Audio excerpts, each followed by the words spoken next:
Hi, welcome on another stream of having no idea what I'm doing. And today I wanted to make the lining because I already have the facing here. It's based on, and the edge is even actually sewn. And now I guess it's the time for lining. And maybe I could also take care of those pockets. I have to attach them up to this part up here, up to this strip of canvas. And anything else? Probably also hello East Side. Probably I also have to take care of the this connection, because now it's also just based on.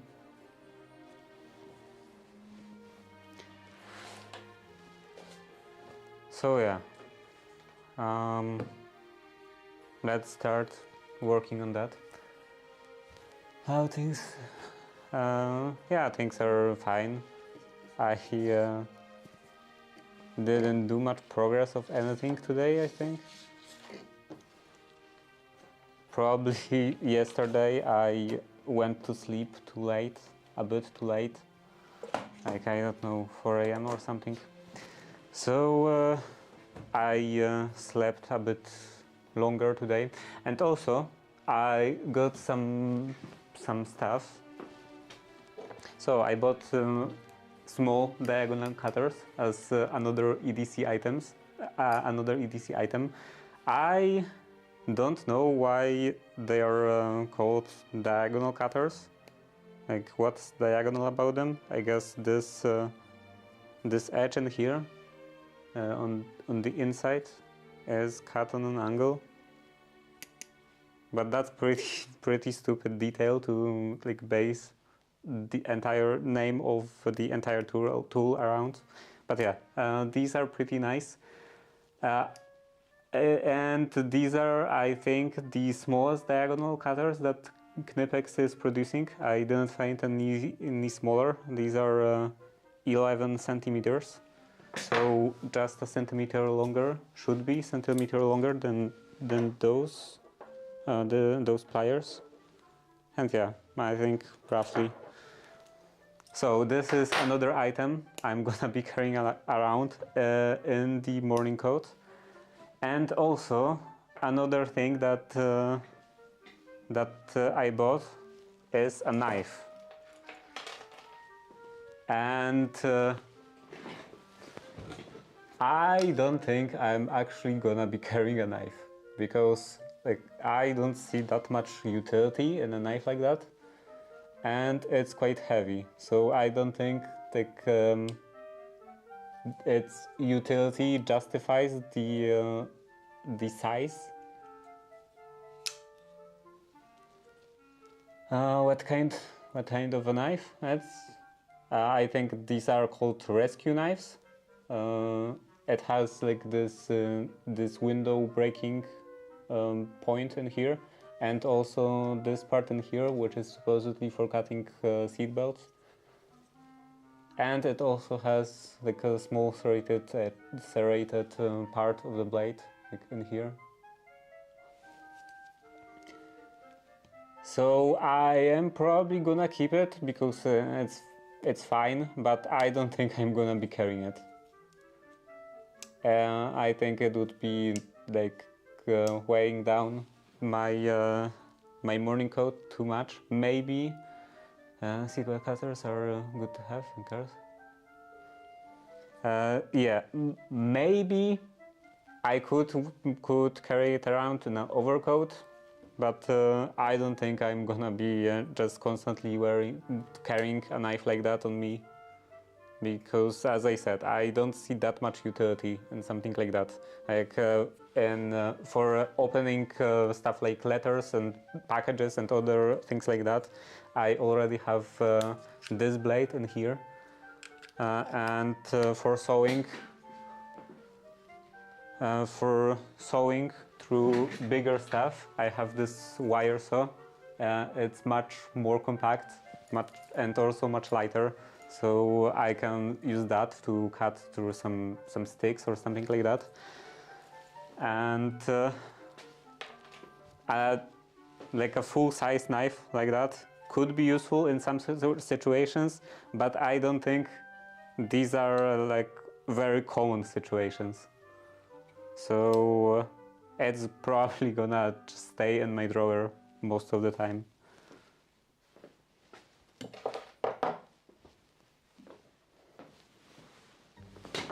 These diagonal cutters, I think, would be much more useful day to day, just carrying it around.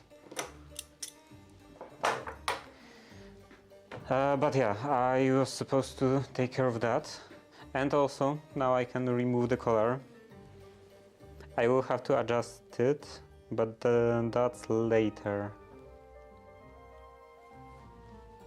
For now, I will just get rid of it from here, and I will think about adjusting that later.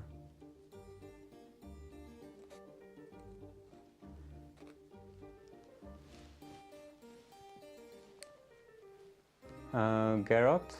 Is that like a brand name or something? And are you talking about the knife? Knife is pretty cheap knife. It's like M-Tac, M-Tac. I don't know. Like, probably some generic company. The saw. The saw, I think, is even more generic. I don't think it has any name on it. It's probably just some random Chinese produced saw without any actual brand name. It's just a piece of wire with like this kind of rough wire, this cutting wire, and 2 rings on the ends. It costed like $2 or something.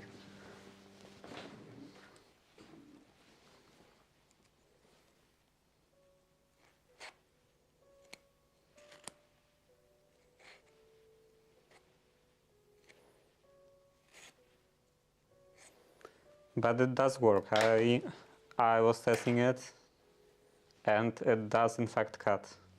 So the wire seems to be actually not abrasive, like be cutting.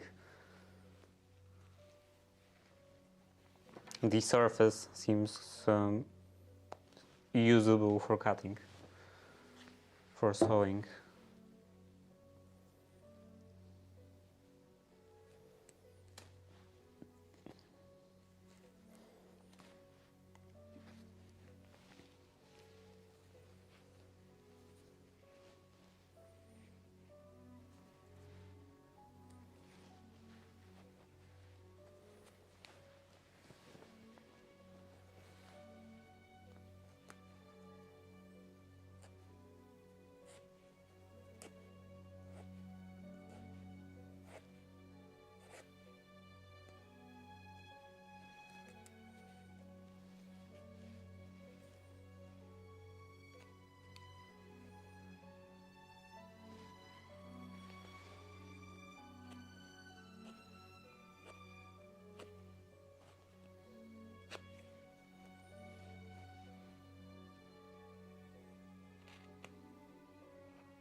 Okay. And I will have to adjust it. It can wait for now, but yeah, I will have to cut off a bit in here, make it shallower. Also, I can turn on the overhead camera.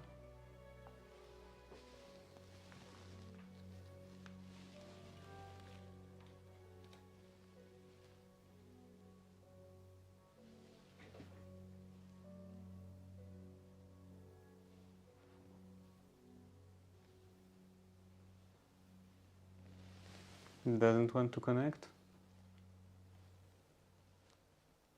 Probably because it doesn't want to connect with the Wi-Fi.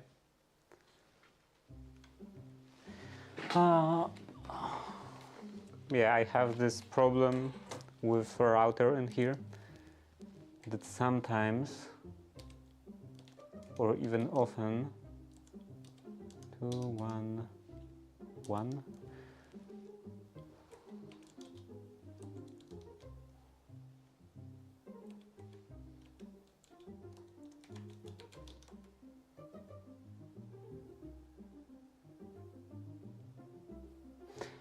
That sometimes, or even often, like once a week maybe, although for some time now it seemed less often.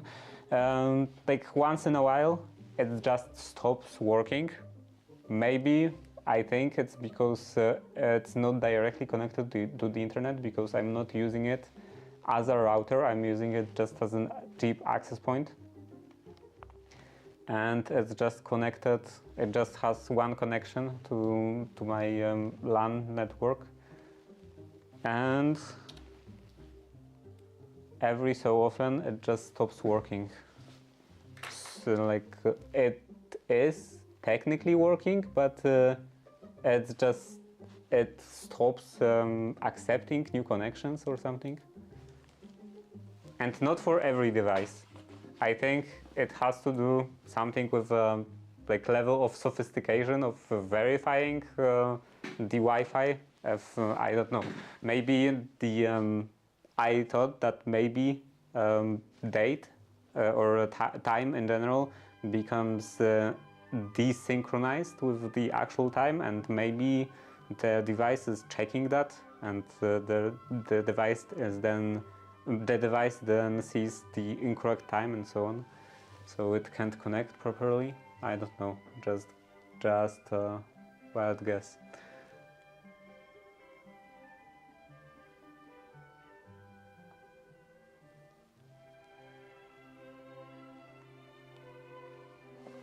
But yeah, someday I have to finally buy a proper access point,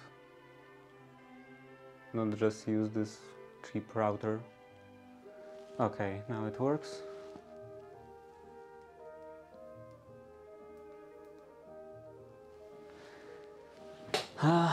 Maya used to do that.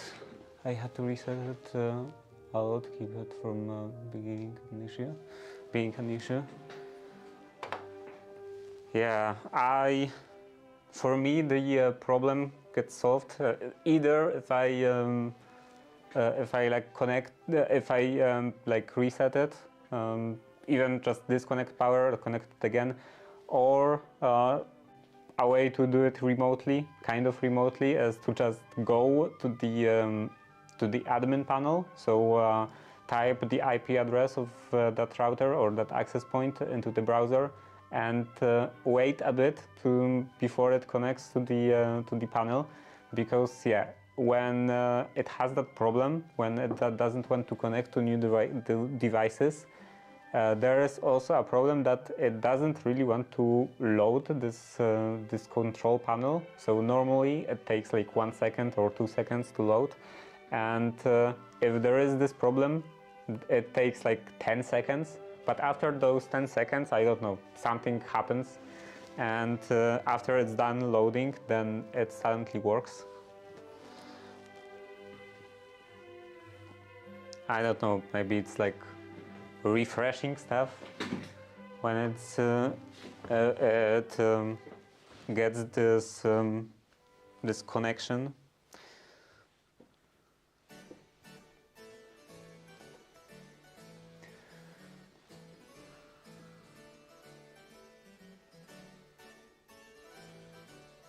So yeah, I will have to baste that.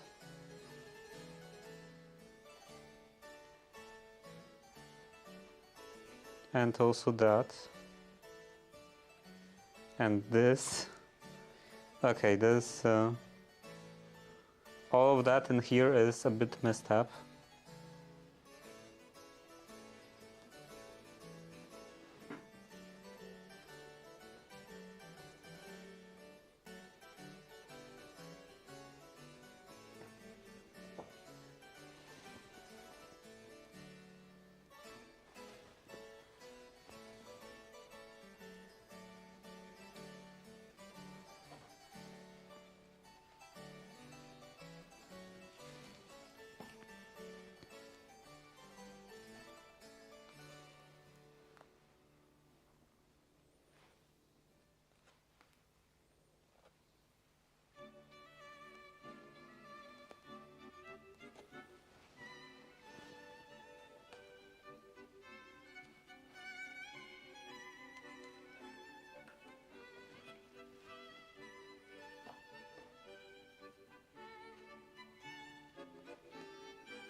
Okay, so I want to paste that onto here,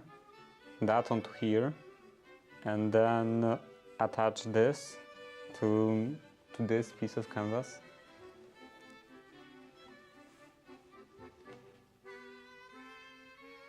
I think first this, and this on top, maybe, or maybe not.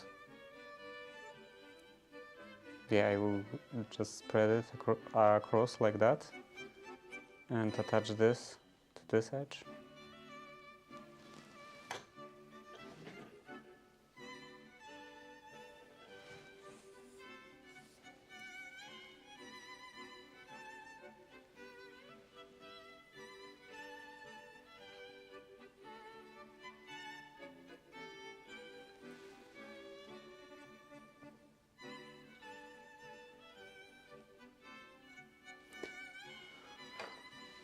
I think I lost another needle.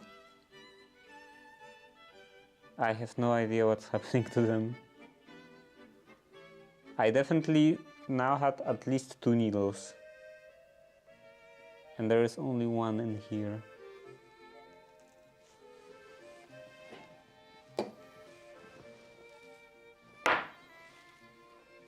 What is this? Oh, right. I forgot.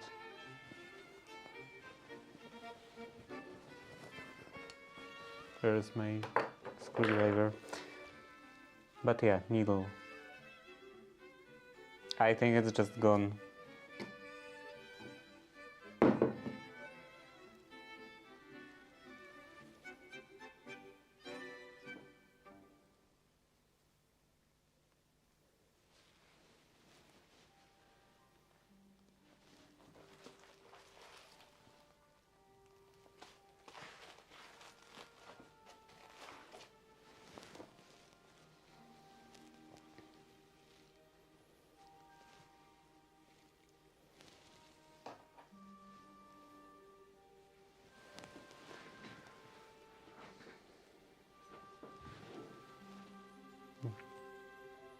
Maybe I could zoom in.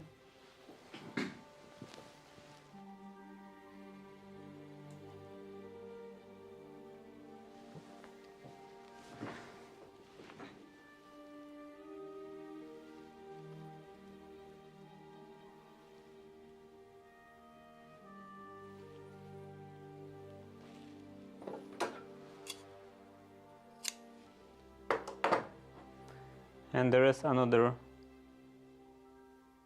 What happened in here?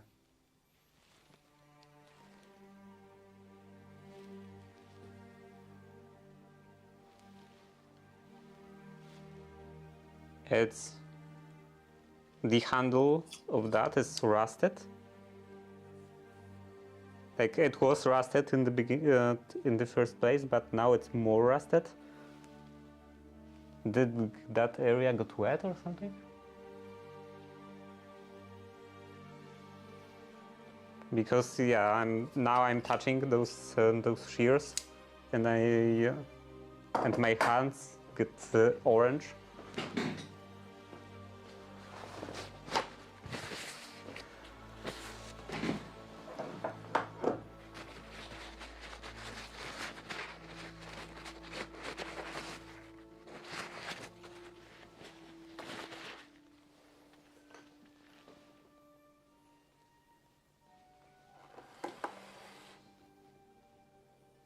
I don't think there is anything wrong with the machine.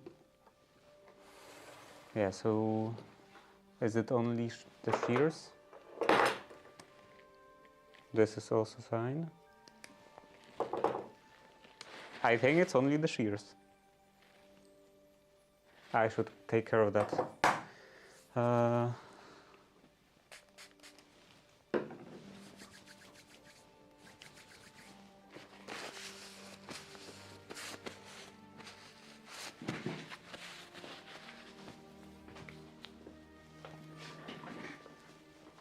So I will get some gloves.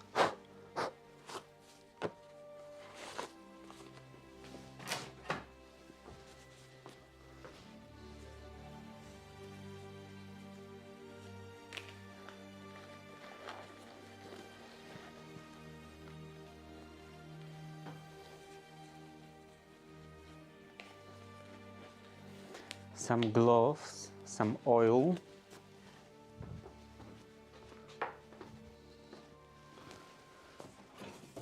and this green stuff. What is this called?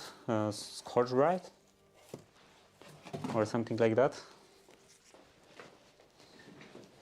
And yeah, a good way to get rid of rust, surface rust, and also protect like metal material from future rust, is to use a Scotch-Brite like that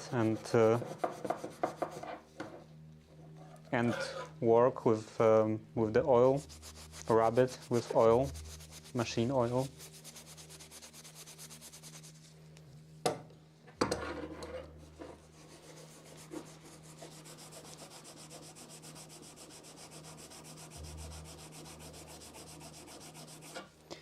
It's quite good at removing rust from the surface because of lapping and all of those other processes.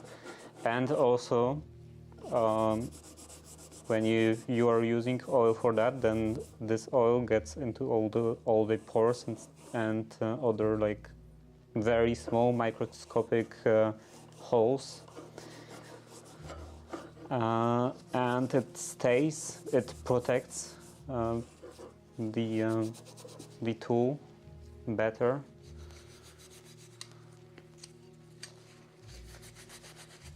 I think, at least. That's my experience, but it's not like I did very extensive tests. I just kind of have a feeling that is the case.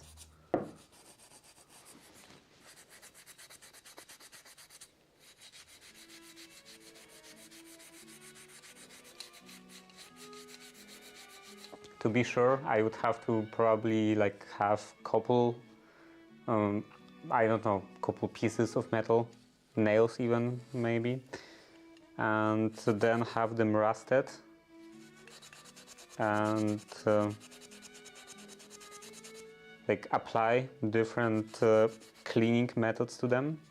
Like one I would do it with this technique, and some other one maybe just sand it with a sandpaper and then apply some oil on a paper towel.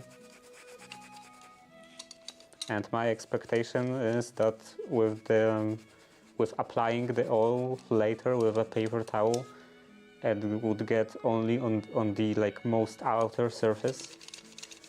It wouldn't penetrate the material deep enough.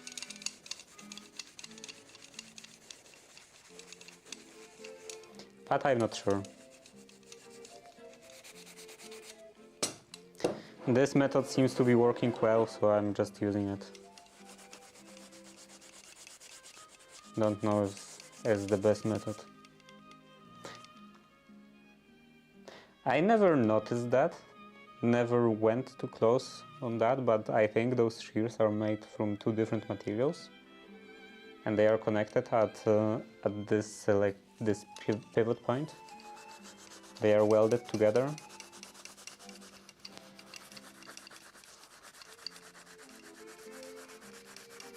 Hello, Queen of Cats. I see I'm not the only one oiling things today. Yeah, for some reason those shears were rusted. Like not even the blades. I think the blades are fine, but the handles were rusted for some reason. I thought that, I don't know, maybe there was some moisture in here on the table. Like maybe the sealing was leaking even harder than usual. But then I don't think we had any heavy rain, so I'm not sure about that.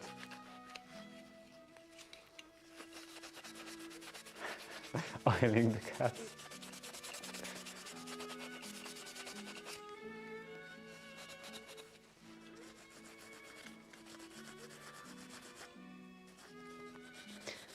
Yeah, very odd. I think they were like a bit rusted the whole time, but now they were definitely more rusted. Like I took them into my hand and my hand became well, first of all, it was kind of gritty, you know, like this feeling of a slightly rusted surface, and then it left like orange rust on my hand.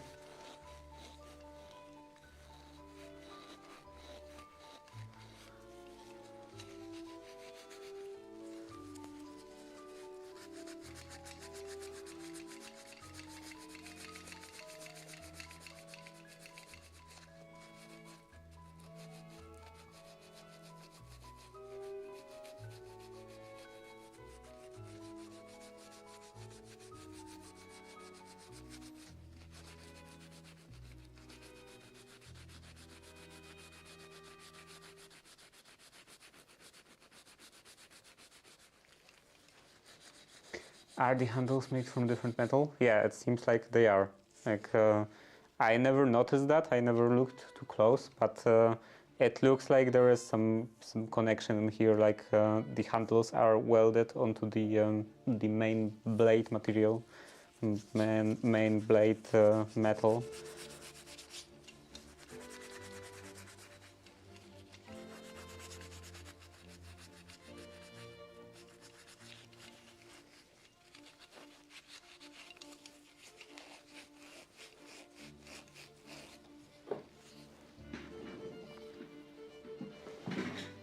Okay, and then I can take some paper towels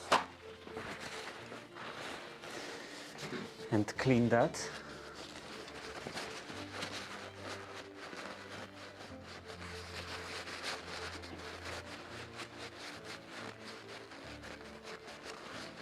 Oh, there is an ad going on. I have one of those Kit Kat cats moving eyes and tail. It's not been working well. Hoping clean it and download link will fix it. Yeah, probably will. Maybe. Unless it's actually broken. But yeah, so well, it's probably just not enough lubrication. Or maybe sometimes there is a problem with some springs, for example.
I wonder if cold bluing might stop the rust coming back. The oil itself should stop the rust coming back. Especially if, especially if it's like worked into the surface with a screw brake like that.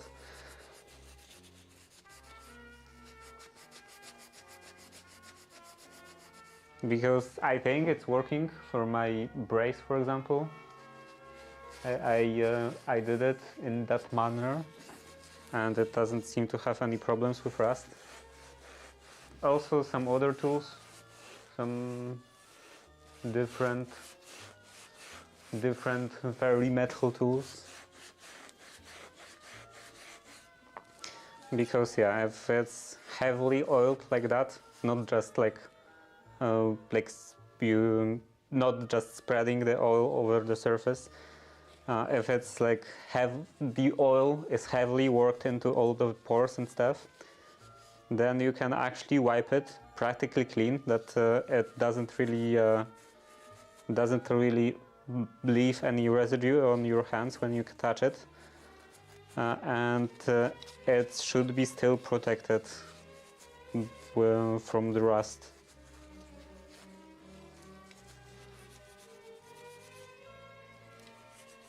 And it's also quite nice in touch, I think, like this very smooth feeling.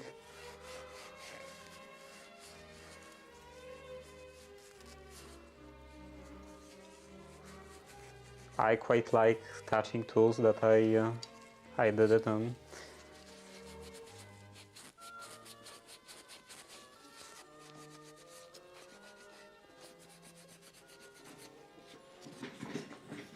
Okay, now I can get rid of that. Well, not completely get rid of, just put away.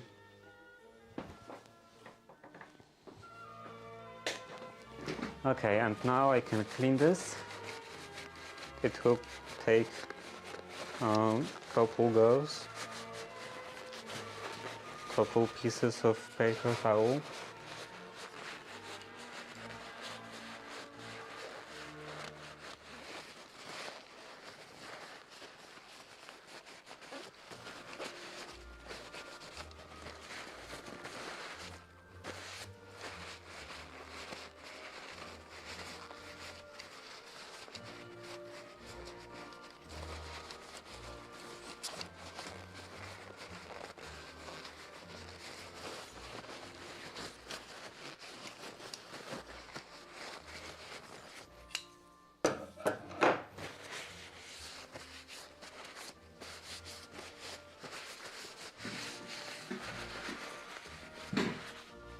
Okay, clean towel again.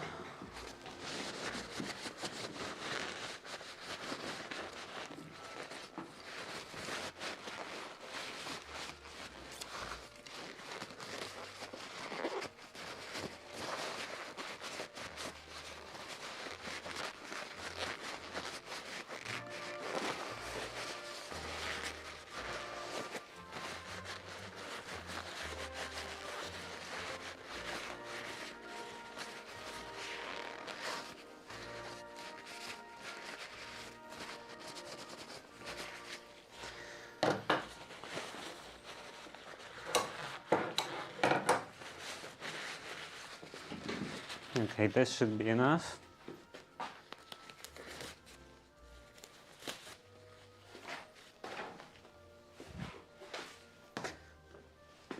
And I should be able to touch it without any issue. And yeah, they are not oily to the touch. They don't leave any kind of residue on the hands. But they are kind of smooth, velvety. And they have very small layer of oil on them, so they should be protected against rust, at least from my experience. Like I did it also on those tin snips, I think they are called, and yeah, I don't see any kind of surface rust on them. And also on this brace, and it also seems to just stay in the shape I left it in. So I think this method is working.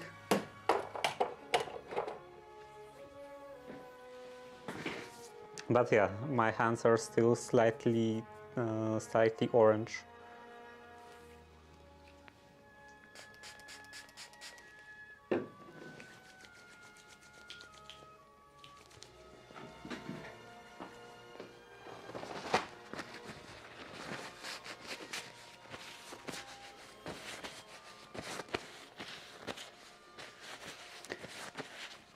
And I actually forgot what I was doing.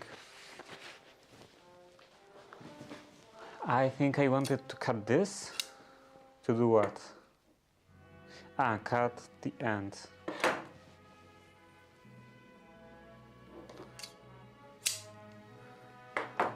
cut the end, put it through the needle.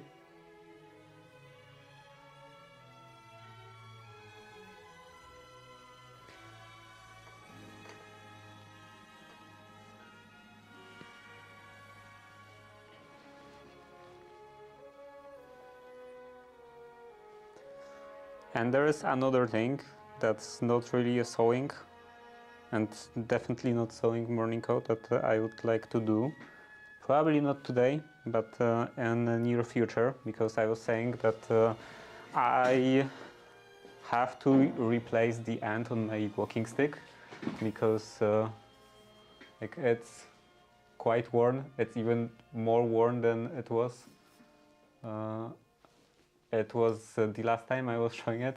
Now it has just completely visible hole in here, because that piece just fell off. So I didn't know like what to do with it, how to replace it, what to replace it with, and I asked ChatGPT, and it suggested that I should try to use a hockey pack to replace it, because they are quite hard, durable, and so on. So I bought one of them. It was quite cheap, like I don't know, $1.50 or something like that. And I already tried to shave it a bit, and it seems pretty shaveable. So I think I shouldn't have much problem with cutting the desired shape out of that and replacing the end in here. And it looks like it will last maybe for 4 of them, so I will have some spare. But it would theoretically last for 4 of them. I don't think I would manage to create so little waste that I could actually cut out 4 of them out of this. But yeah, that's project for very small project, like probably just a couple of hours, maybe even like 2 hours or something. And I don't think I'm gonna be doing that today.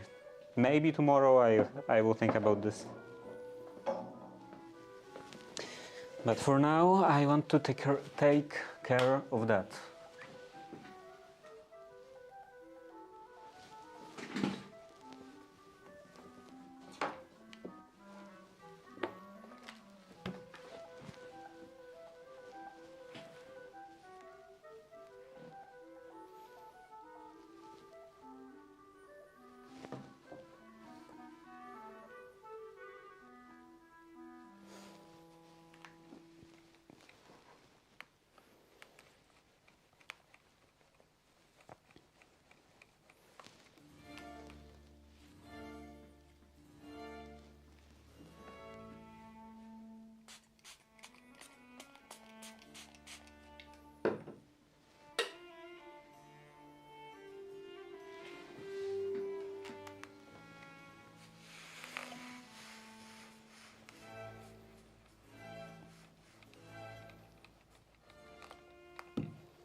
Okay, now a couple of turns in here.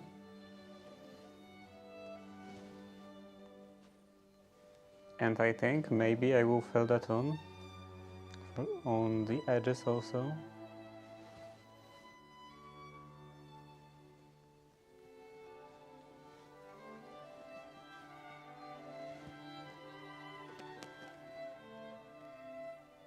Yeah, here is the edge of that.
Couple days ago, I think I was mentioning that my another one of my washing machine broke. My washing machines broke, and today I tried to disassemble it, look into it, and I have no idea what's wrong. Like, I was hoping that maybe something is some contact is not very good. Something is like slightly corroded or something. Cable is broken maybe. But I don't see any surface issues like that. So I have no idea what to do with it. I'm not even sure what part is broken. Because it says that it doesn't have the display doesn't have any communication with the main actual controller. So that can be a problem with either the display or the controller. The controller definitely at least somewhat works because it actually provides power to the display. So if it wasn't working at all, the display wouldn't have any power either. And the display also definitely at least somewhat works because you can select the program or set all the settings and so on, and it makes sounds. You can turn on the washing machine. The problem is just that it doesn't do anything. It doesn't do any washing.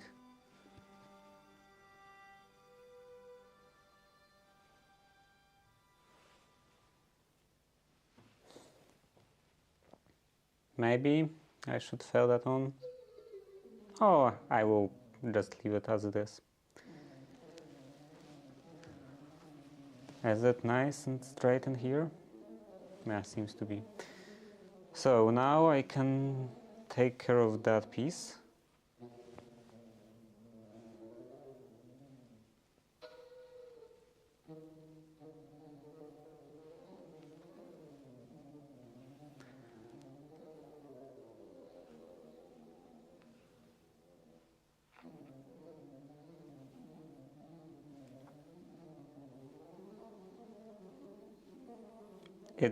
It is, or at least it would be a possibility to just buy both of them, like both the display and the controller. It would be a possibility if they were actually available. I hate the fact that spare parts for stuff like that, for those kinds of devices, are so unavailable. Like nobody is selling them. Sometimes you can find stuff like some O-rings or maybe even a motor, some other kinds of seals, but never actually any electronic devices, any electronic components, controllers, displays, other stuff like that. If something like that is broken, then you can just throw away the device.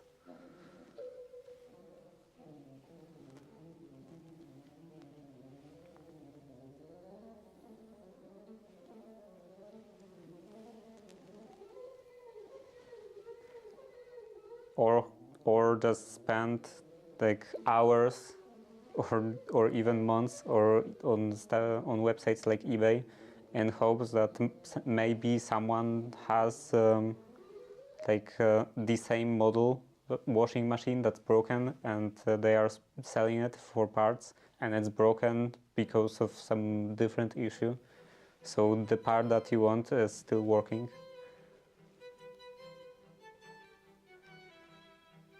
But this is also quite tough because, of course, the time you have to take. Someone has to actually put that on, want to sell that, and also you are not the only one who wants parts like that.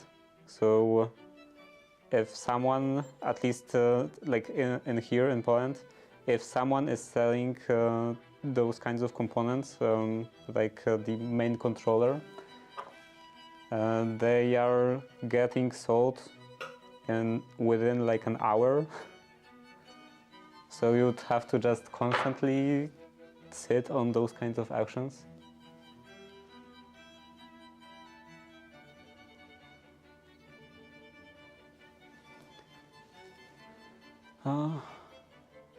It was like that with our oven, and the repair guy outside to toss it.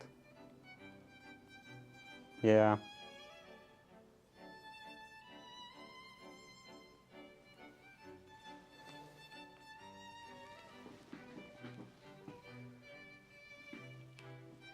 And it would be very easy to fix. Like, it's very easy to just remove this piece of board, this PCB. Like there are all the screws. Like actually, there aren't even any a lot of screws. Like I think the controller on my washing machine is just attached with one screw, and 4 clips, very big clips that don't actually break when you try to open them. So it is attached quite nicely. It's quite easy to replace, but you don't have anything to replace it with. It would be very easy to repair if you actually could buy a new one.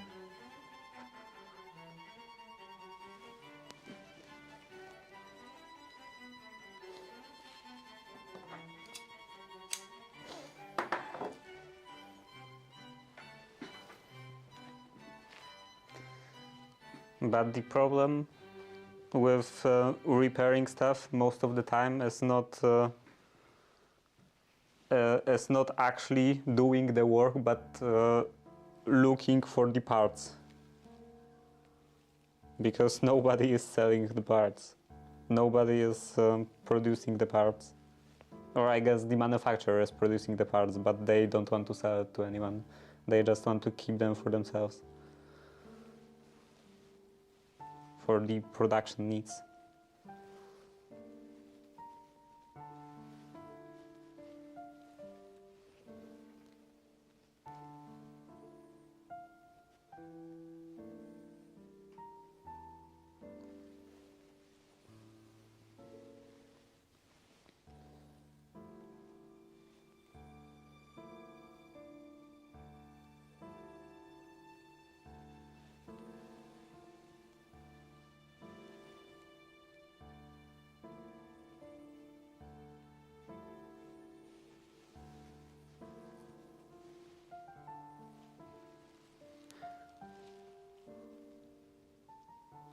It would be nice to have more companies like Fairphone, for example, or Framework laptop in the and like those home appliance sector.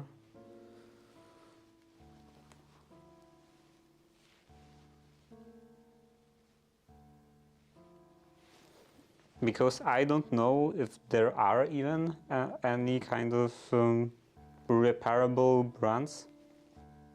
Maybe some industrial ones that you actually need to have operating like forever, and you need to be able to repair them.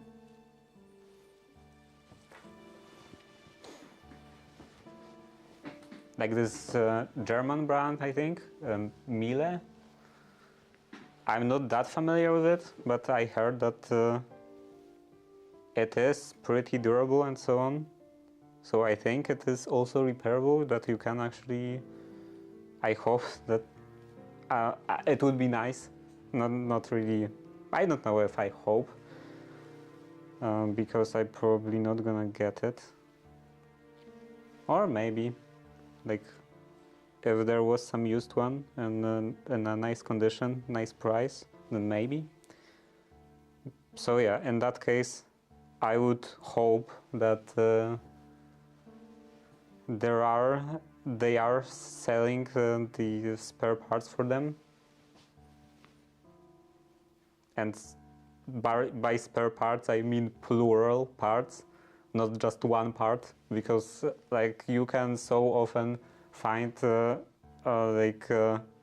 you can so often encounter this problem that some brand is saying that they are selling these spare parts, so you can repair the item, and then you look at their spare parts section and there is like one part, so you can repair the stuff, but only if if that one specific part broke. And it's never the part that broke.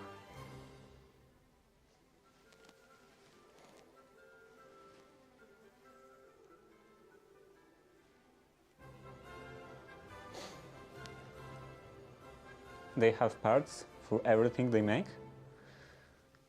Okay, so maybe I will consider getting one of those if this washing machine is just completely unrepairable.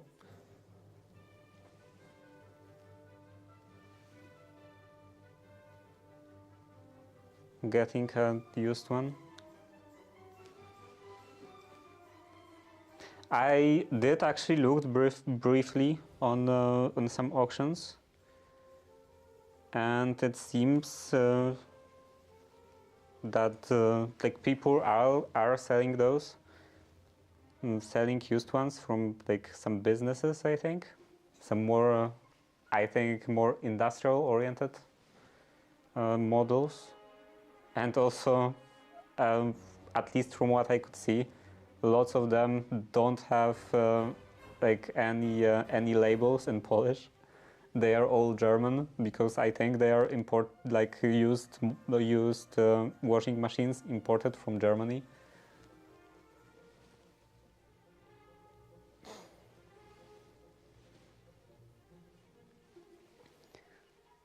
But if it would be the best price, I think I could even buy one of those and just get used to having my washing machine in German.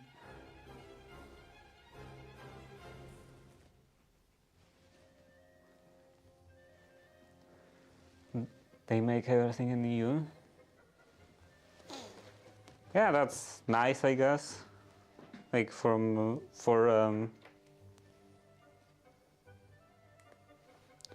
like supporting local economy standpoint, but in terms of usability or user experience, it doesn't really matter that much. Much more important part is that they actually sell these spare parts.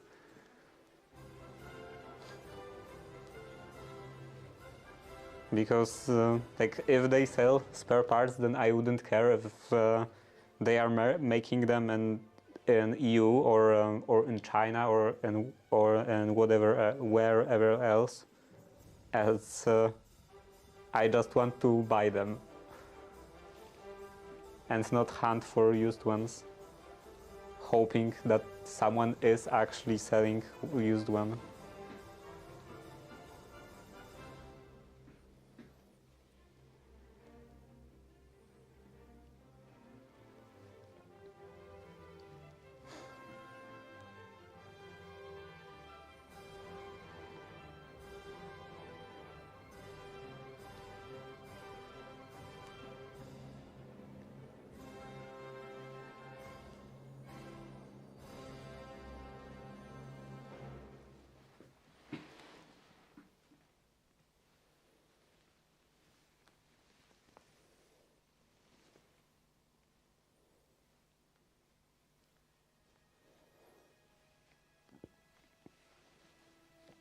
The ad is in progress. It's actually almost out of the progress. Okay, I'm trying to stretch it so that the pocketing in here doesn't tie the outer wool in any way. And maybe I will actually pin this down.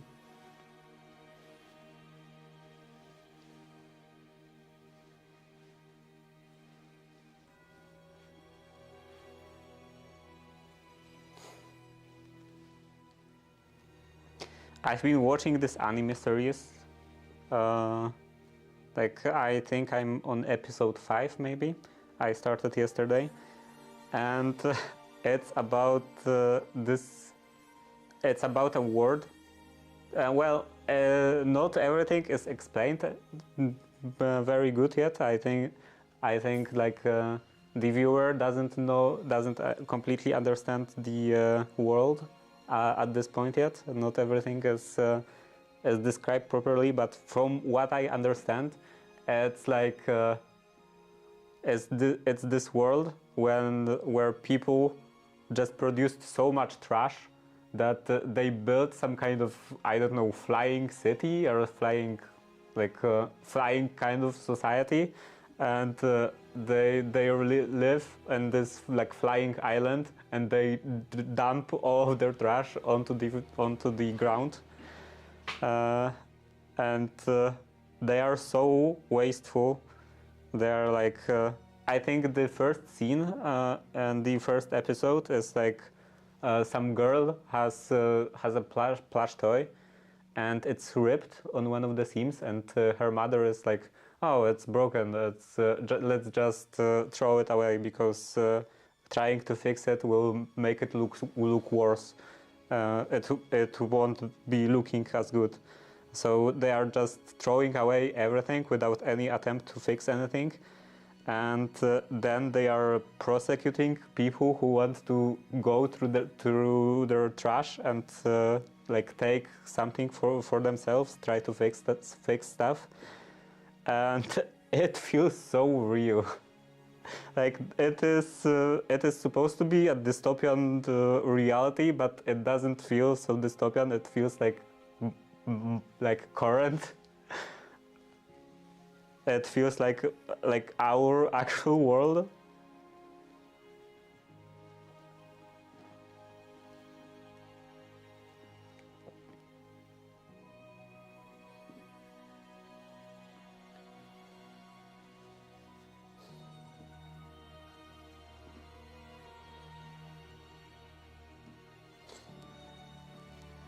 It sounds like it, yeah.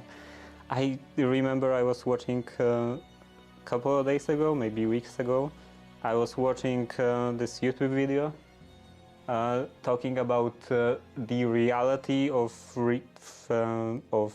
online returns. Like you are buying some stuff online, and then you're returning it, and what happens to it, and like almost nothing that you. What's it called? The anime series? I don't remember. It's quite popular. It's something that starts with G. Wait a minute. Uh, Actually, maybe let's. I am not sure about this site. So if I should share that site on stream, I'm not sure. Maybe the YouTube especially would have problem with that.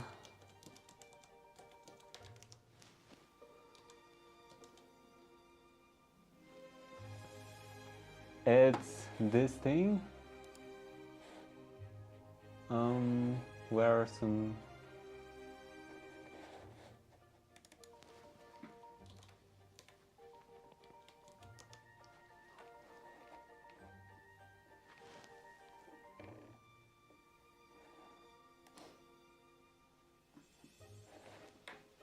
Okay. Oh, this. It's this. I have no idea how to read that. Gachiakuta. So yeah, this guy is the like main protagonist. I guess protagonist is always main. Yeah, and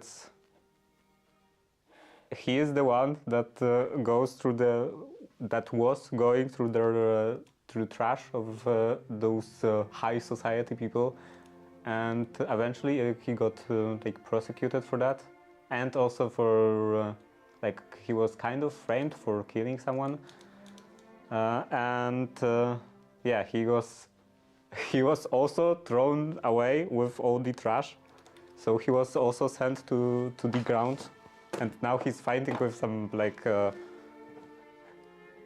some trash monsters.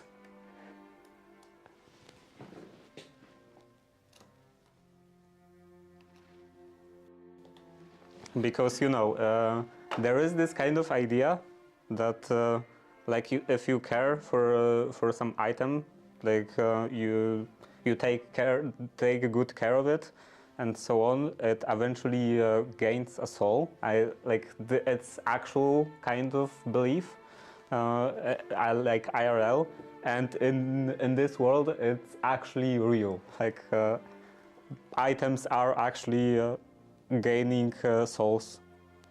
Like it's something called anima, I think, in this universe, and it's like from one side it allows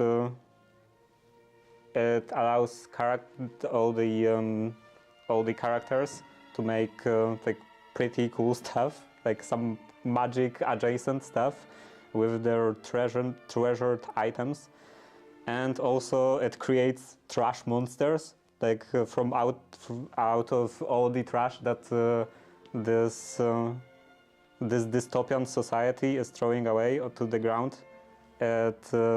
It's creating like those trash monsters.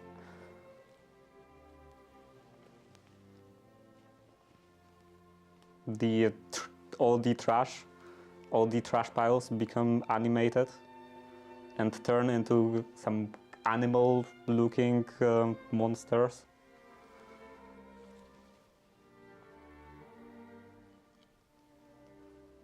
So yeah, that part is maybe doesn't feel so real, but like throwing away everything and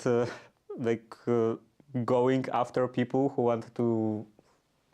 want to use this thrown away items again does definitely feel real.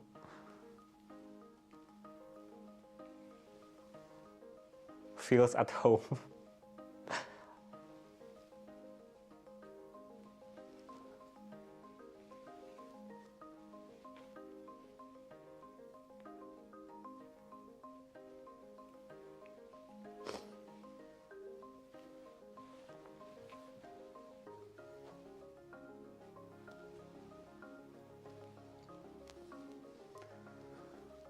They like me there. Yeah, you would become ostracized. And also you wouldn't be able to buy any second-hand items because nobody wants second-hand items, so they all just land in trash. queen of trash monsters.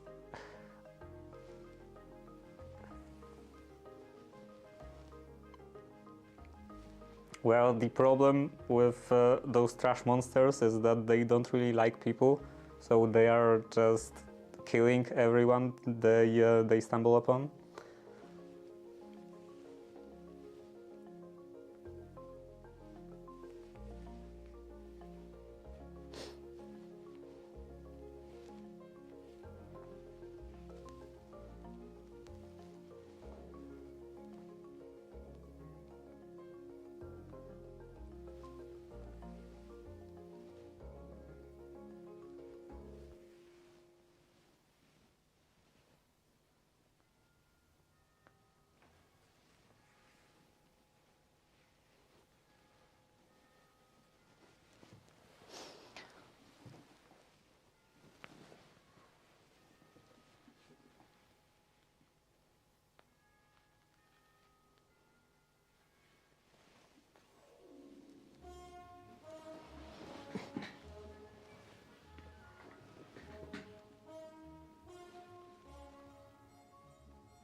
Sounds like a good series, much different from normal fighting anime.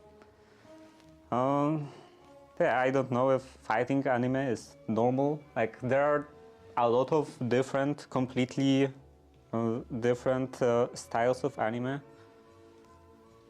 So I don't think there is actually anything that could be considered normal. Maybe only just some genres that are more popular among certain social circles.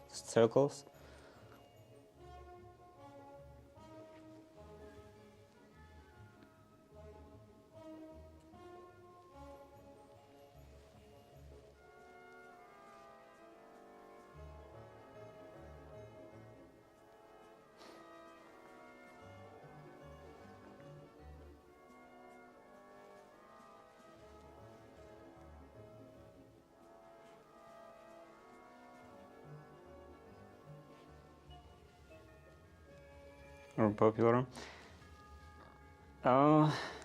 Yeah, like it's the case of what is the group they are popular amongst.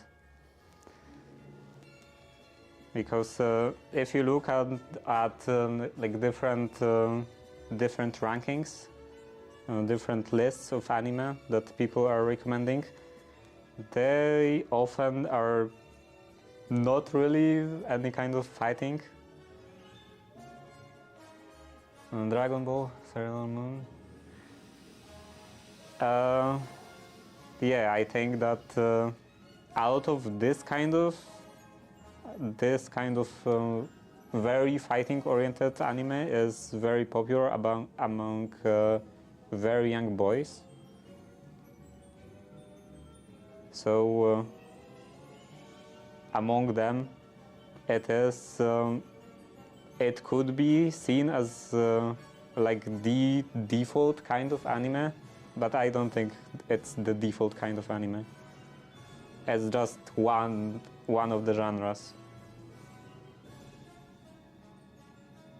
I was talking that if you look at the different rankings and stuff, you can find a lot of very much not fighting types of series. Like, for example, one of the series that is pretty high up in many of the rankings recently is the second season of My Dress Up Darling. I think it's the English title, and it's about a doll maker, like a high school doll maker, that meets a wannabe cosplayer, and like it's their love story. He's making all of the cosplay costumes for her and so on, and he after a couple of weeks, I think, together, she falls in love with him and so on, and like it's one of those slice of life, I think, kind of series. I think that's how it's called. So it's definitely very different from any kind of fighting anime like Dragon Ball. I didn't really watch Dragon Ball, so I'm not exactly sure how that goes. But yeah, it is a very popular series, and it's a very nice series. I'm waiting for the next episode. And yeah, what was my point? I think there was some point to my rambling, but I forgot it.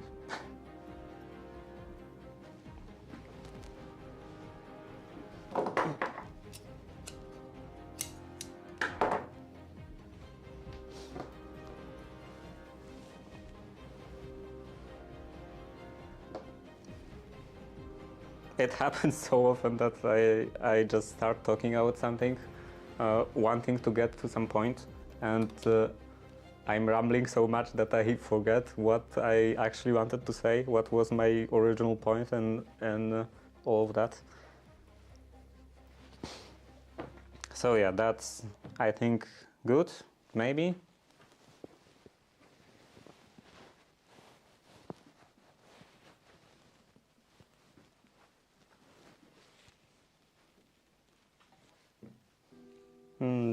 This I think is too big.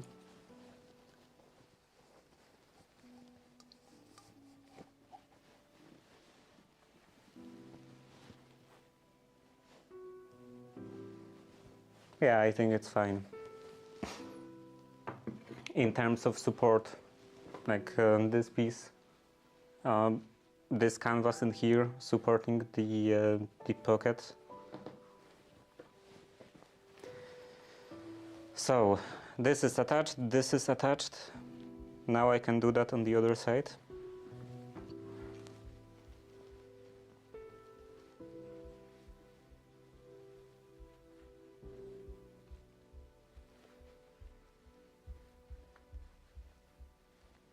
First maybe this.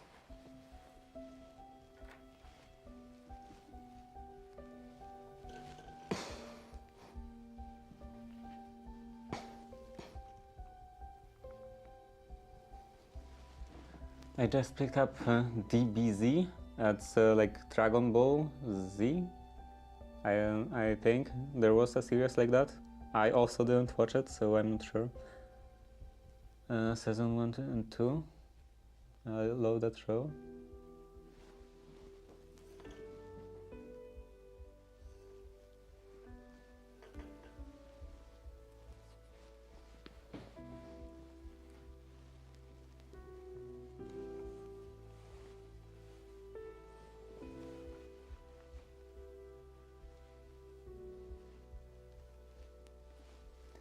Yeah, I don't know. Maybe someday I will look into it. Will try to watch something like that, but most of the time I'm not really into that kind of cinema. I think that kind of cinema because, you know, before you watch something, it's hard to actually tell what kind of cinema that is.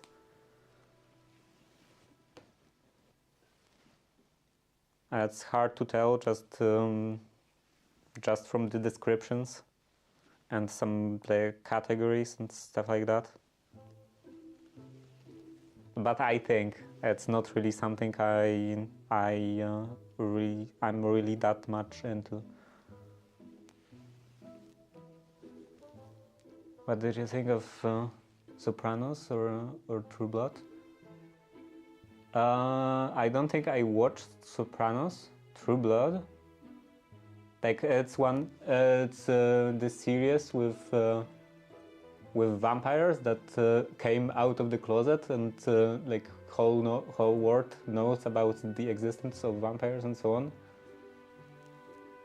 I did watch it. I completely don't remember.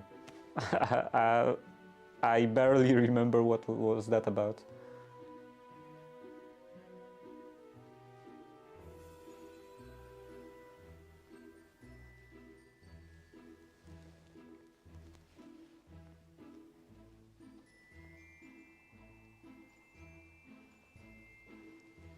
But to be honest, I quite often forget many details about the different series I watch.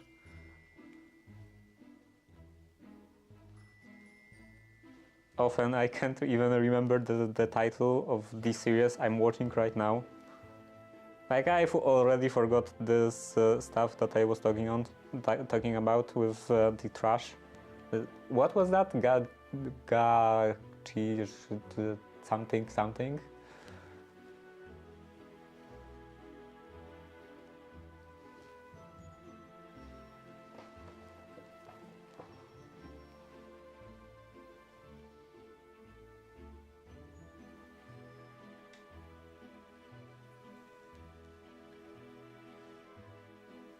And I didn't forget Suki.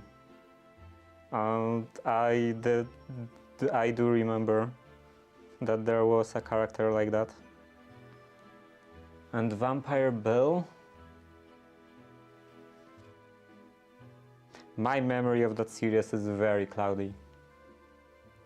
I basically most of what I can remember is like this one of the vampire characters calling for Suki, and that's it.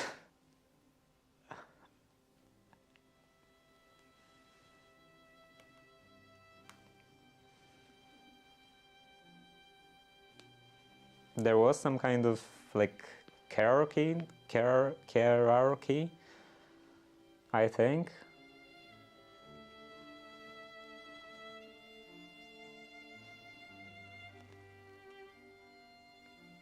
Like the vampires had to respect some like earlier vampires or something like that.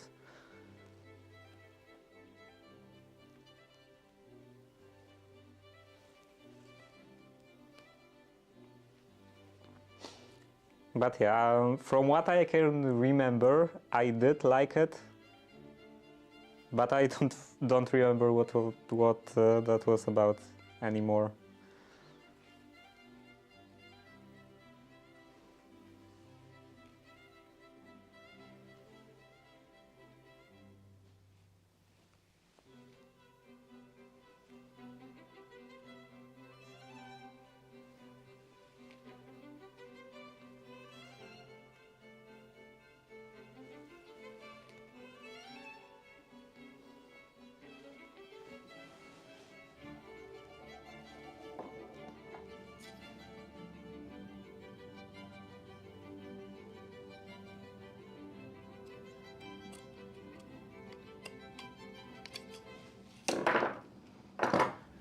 Now I can fill that on.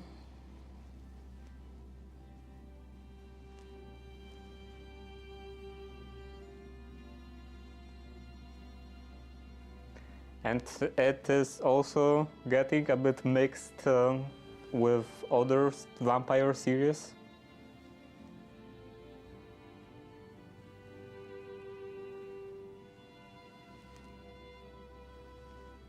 Like I'm pretty sure I'm getting like one of the characters in True Blood mixed with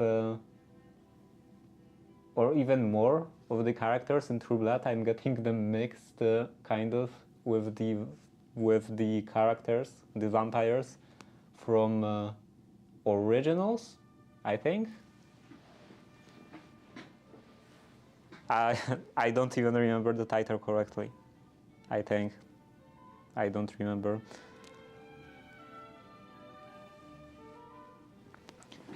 But yeah, there was also some other vampire series that I was watching with Klaus, Elijah, and there was also a sister.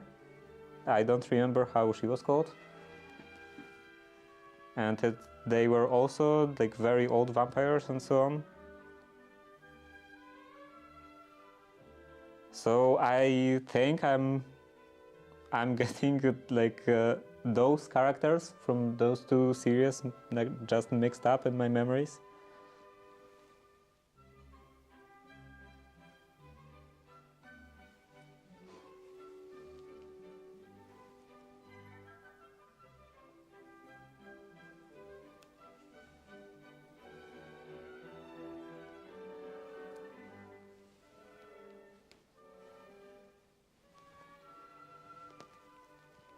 maybe I'm watching too much stuff. Or at least like not concentrating enough on the stuff I'm watching.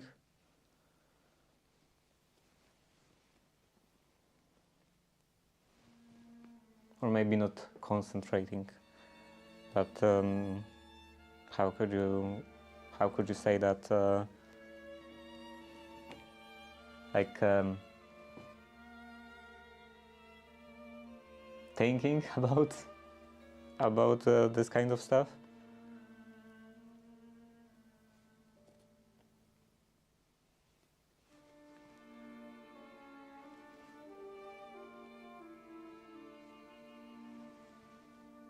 I'm not dedicating out of room in my memories to the shows I'm watching.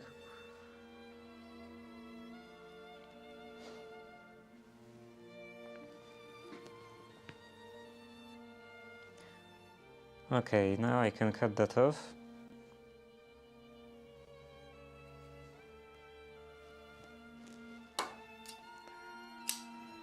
And that. So this is now attached. Now the pocket, or the pocketing in here.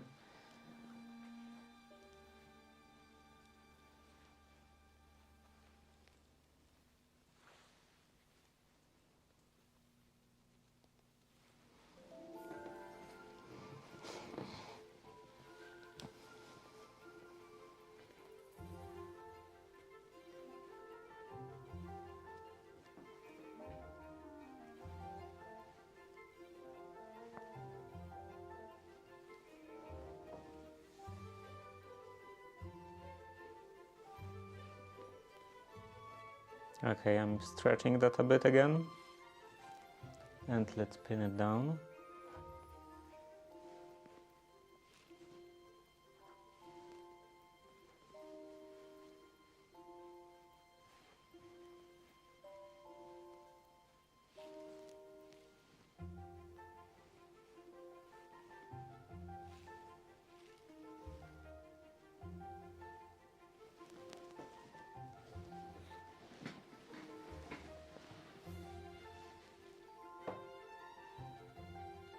What did I do with the needle? Ah, it's in here.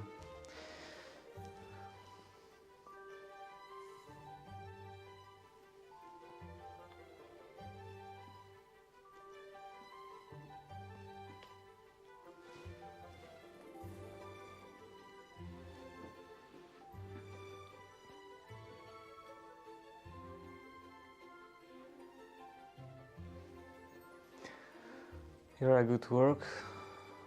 Stream. I wish I had PC in my shop to play there. Well, for playing a stream like that, you probably don't need a very powerful PC. Probably could do that with like used $25 PC.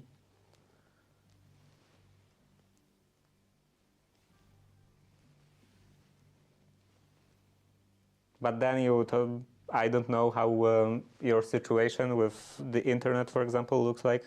So maybe that would be a bigger problem.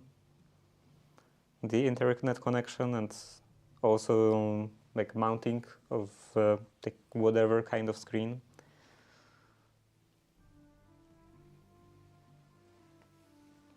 And the ad is coming soon in 20 seconds.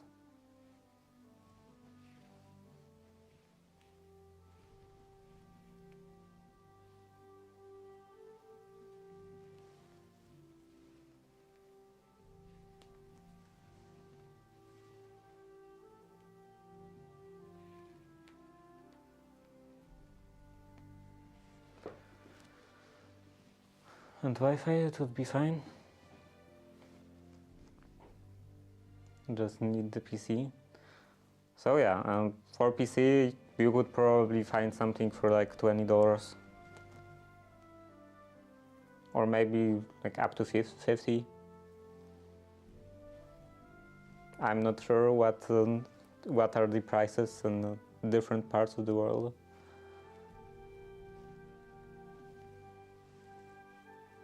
But in here, I'm pretty sure you could find some used PC that would be capable of playing streams for like $20–25. Probably even a Raspberry Pi would be capable of that. But it would have to be one of those newer Raspberry Pis, because the previous ones would have quite a bit of problem with playing the video in a like larger resolution. I think 720p should be fine, but going higher than that, you could have problems with Raspberry Pi 4, for example. But I think 5 should be able to handle that. Not sure.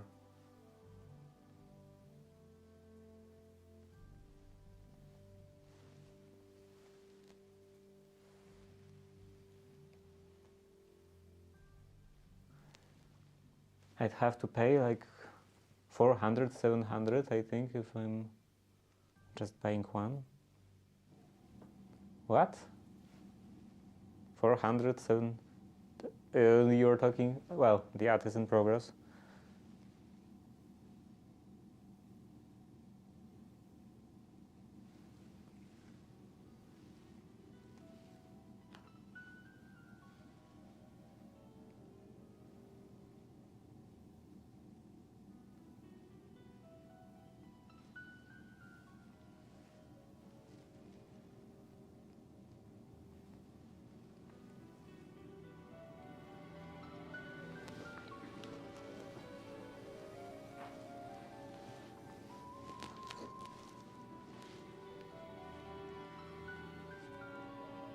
Okay, the ads should be over, and 400, 700, you're talking about buying PC?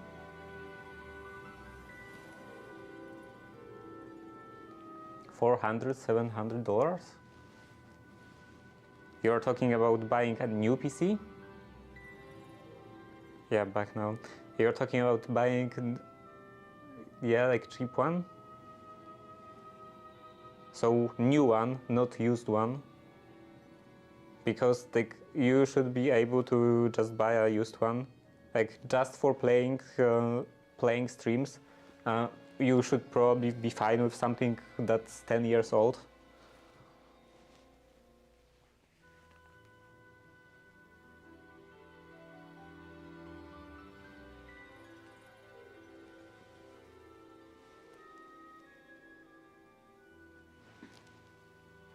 So a used PC for like $20, $25 should be completely fine for that.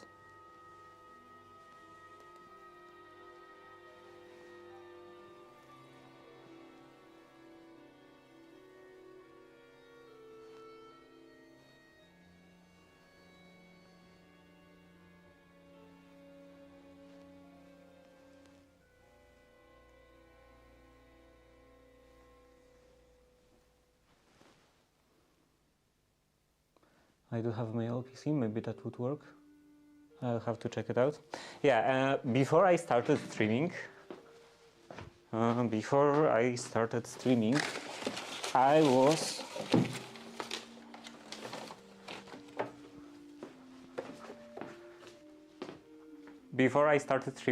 using this laptop as my workshop PC, workshop computer, and it's, I think, 13 years old or something like that, and it works fine for playing streams and things like that, because I was actually testing playing streams for testing internet connection, because it had some kind of problems with Wi-Fi. So I was watching some streams for some time, for a couple of hours, to check if the connection is stable, and it was working completely fine. Though now it's a bit dusty.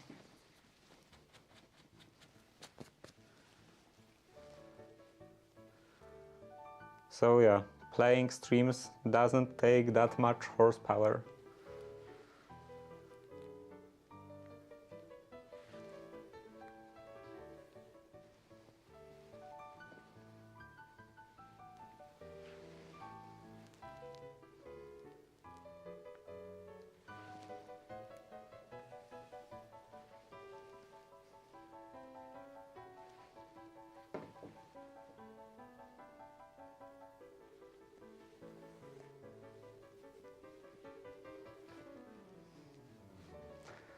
Maybe just 2 horses?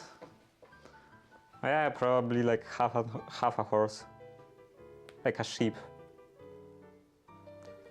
Playing Twitch streams takes just a mechanical sheep.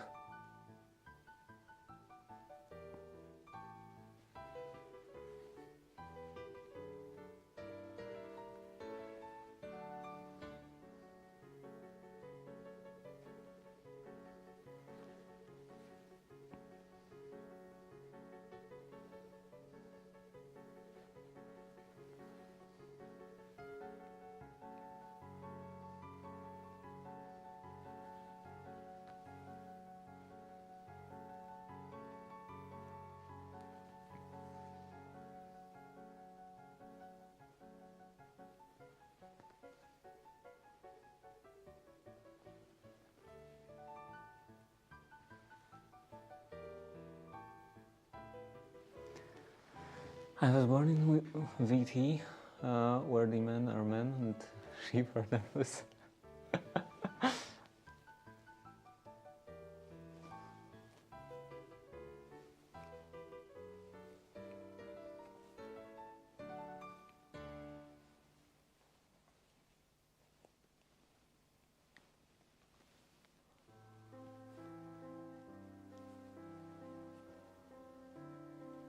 Vermont. Yeah, I don't know what place is exactly that abbreviation for, but I figured it's some kind of abbreviation for some like state or city.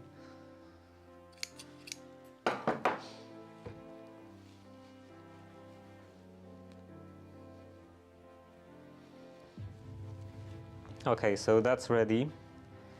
Now I could attach this properly, and first probably do this properly instead of just pasting that on.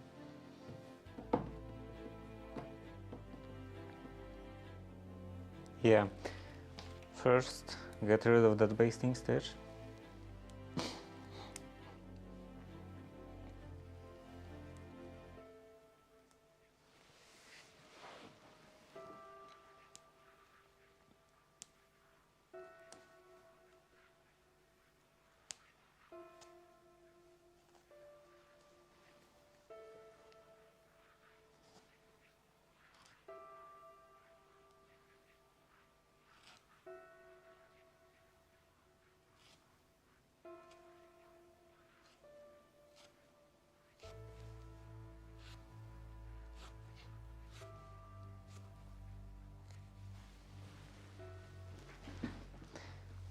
And I think I should be able to attach this just to the tape, like backstitch this part, this kind of a facing onto this tape.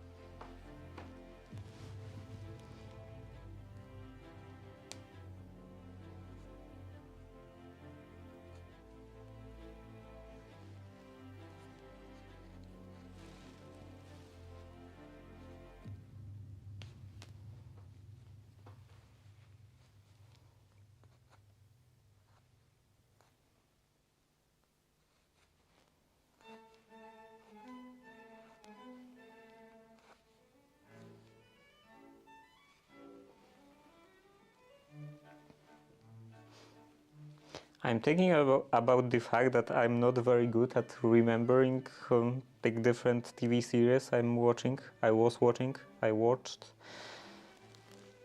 And maybe that's kind of understandable, because right now I'm watching like 10 different series, or maybe even more.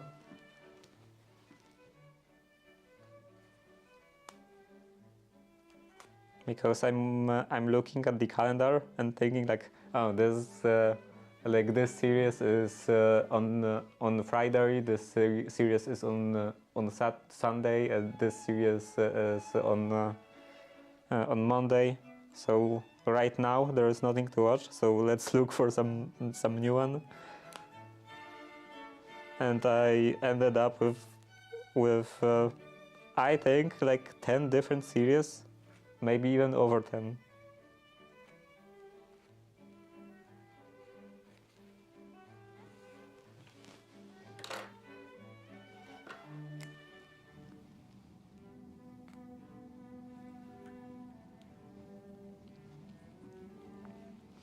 I definitely won't remember most of them when I'm done. I'm kind of amazed that I remember them just currently. Usually stick to one or two at a time. Yeah, sometimes I'm watching just one. Usually when I'm watching something that has already all of the episodes, so some older series. But when I'm watching something that is actively coming out, then like I would watch one episode of that series, and there won't be another episode until like a week later. So I'm looking for some other stuff to watch in the meantime, and I'd end up with a lot of episodes, a lot of series, I mean.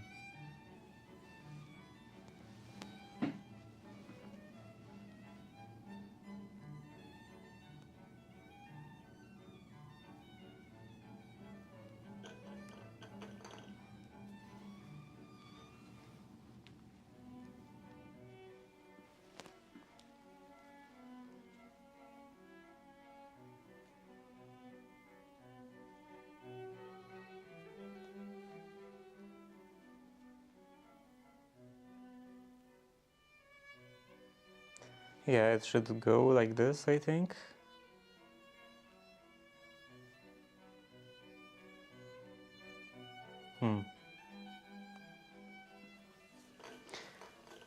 Not actually exactly sure how to attach that. Give the Sopranos a try. Yeah, maybe.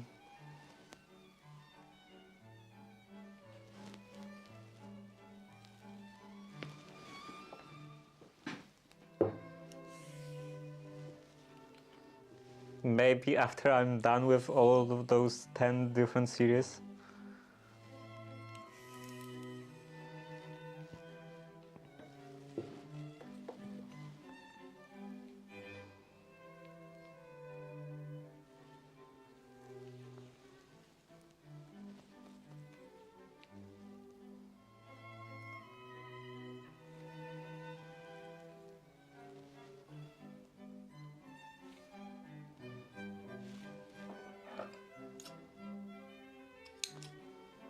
And recently I've been having an issue with my space.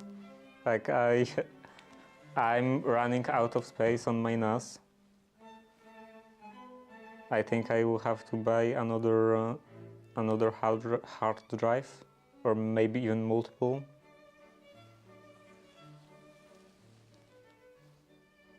Because I think I have like 100 gigs left, and that's not a lot.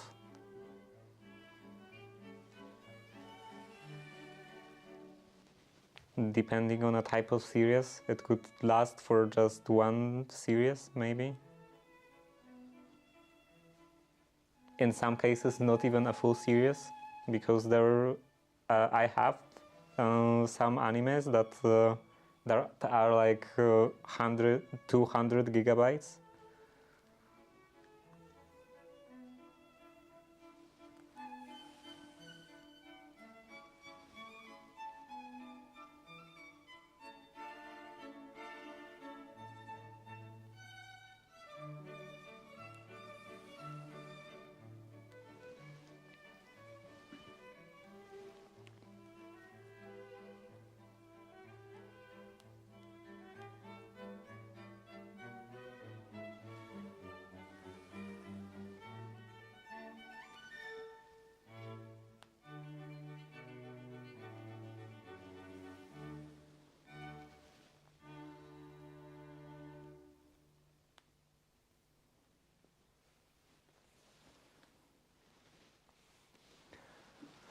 Okay, don't know if that's visible.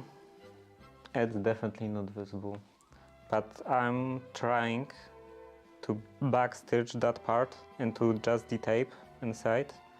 So I'm like lifting this tape with my needle and just going through only those two layers.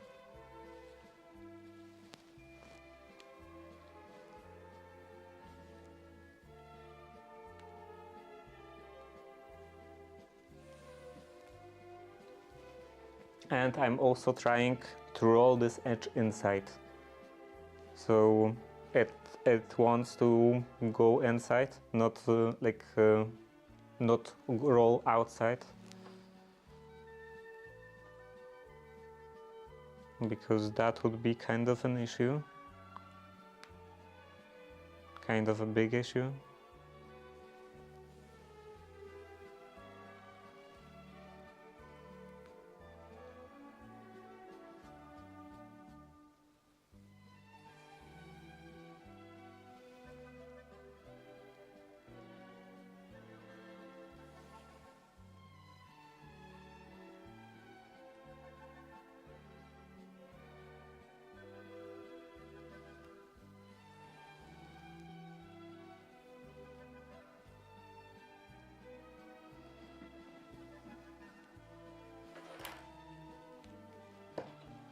And there are chances that I will still end up with a back like that.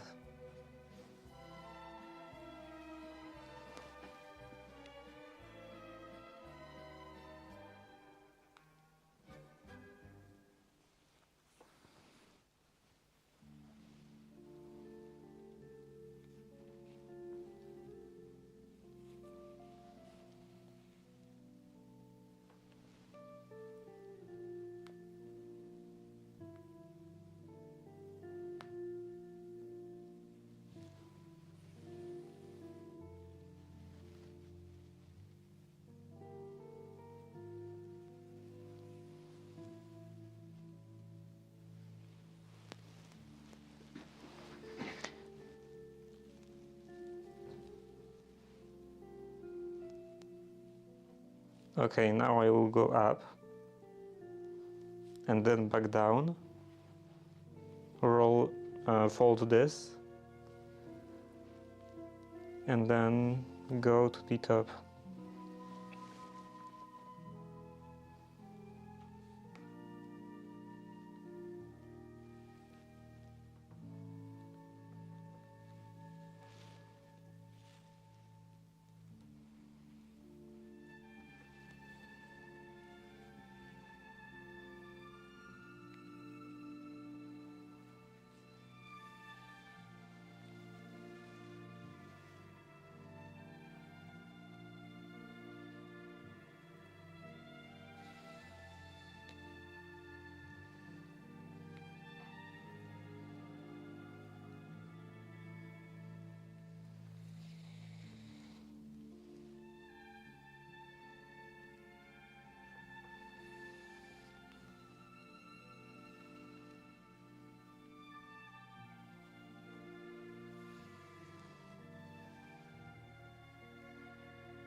Now I can fold this.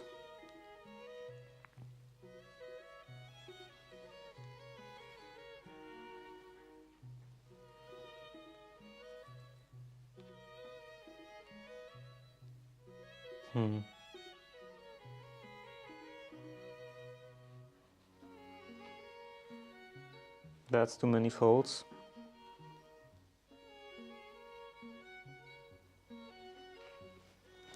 And that leaves me with this edge, this corner, that is kind of sticking out.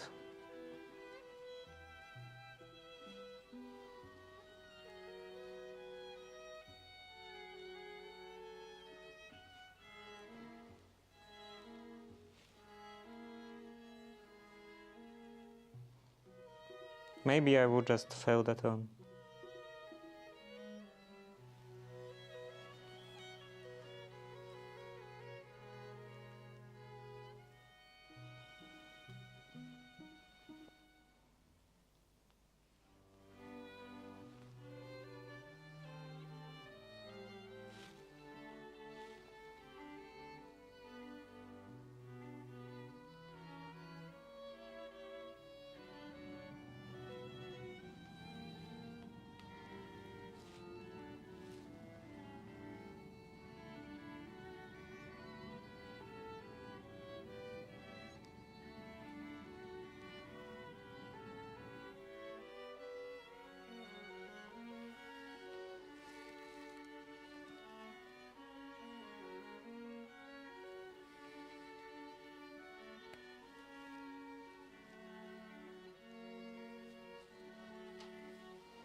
Okay, now I'm pushing this upper part of the corner inside, so it goes like this.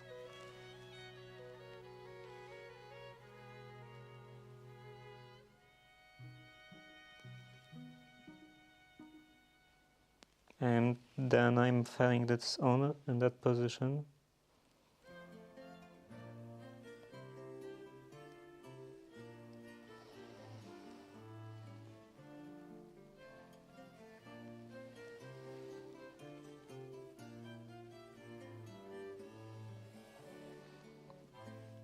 Hoping that it will stay like slightly inward,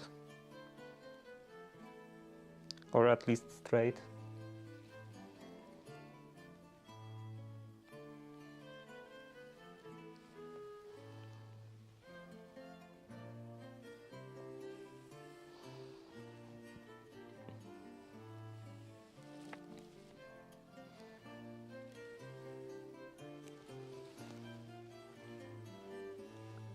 Yeah, I think those should be fine.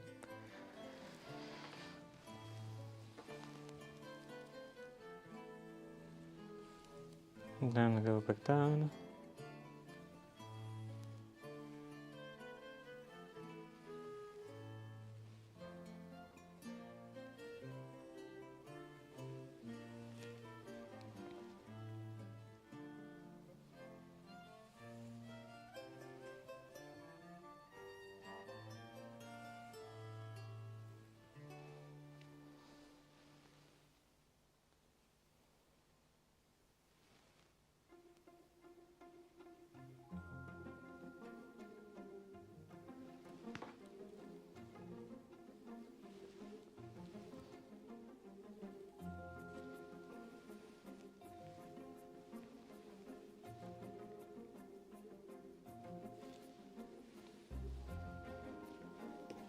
I think there should be some better way for sharing emails, like IRL, because I had the situation multiple times that I'm sharing, like giving my email and in some kind of institution, like at bank, for example, or some other service providing institution, and I'm giving my email and they get it wrong, so then I'm not receiving any messages.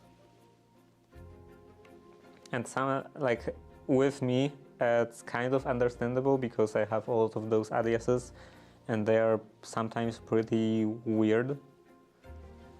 But recently we've been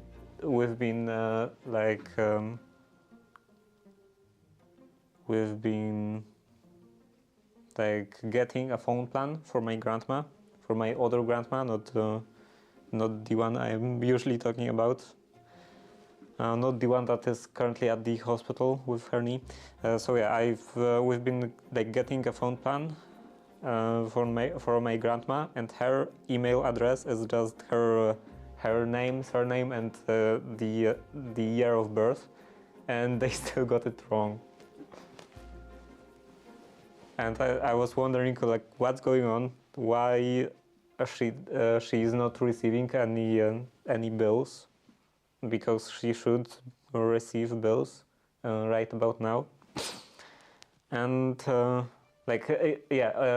she also had an SMS message talking about payment, but there was no bill on the email inbox.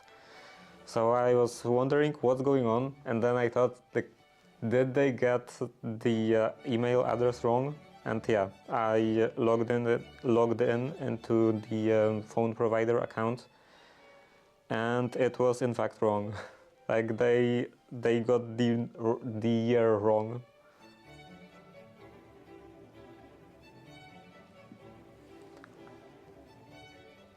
Well, I guess my grandma should be kind of thankful because they made her younger by 50 years.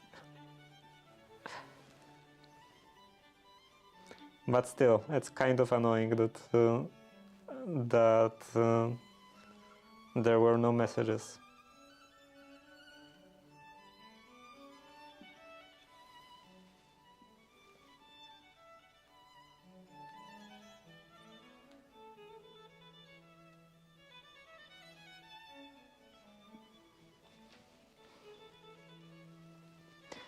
I guess that with stuff like that, you always have to verify it yourself. Like if there is some kind of account that you can check that on, you should always go and check if the address is in fact correct. And there is an ad coming in 1 second. That's definitely longer than 1 second. Oh. Okay.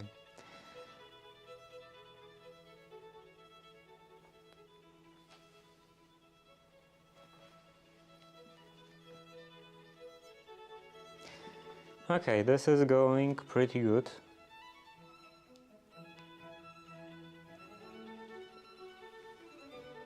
Then I think I will also fill that onto this part, so it doesn't spread. It doesn't open, because that has been an issue.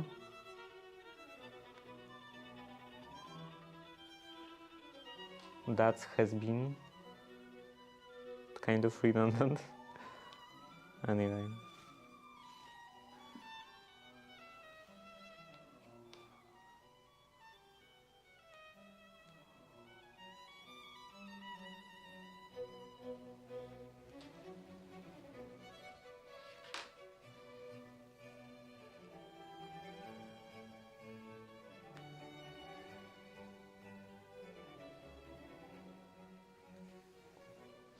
By the way, it is kind of stupid that is and has the same contraction.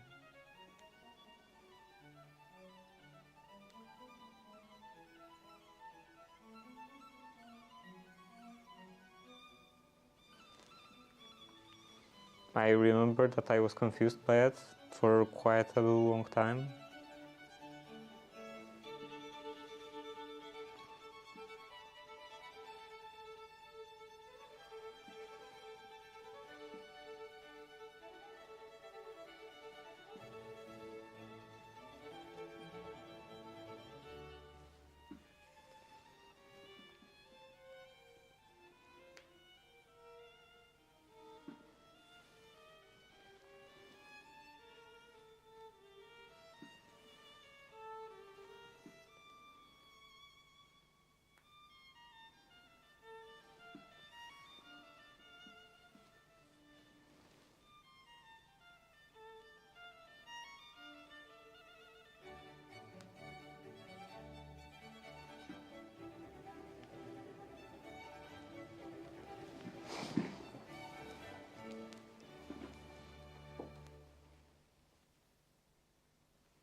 Well, because I've been recently watching this show with cosplaying, I am wondering currently, like how it is to make cosplay costumes.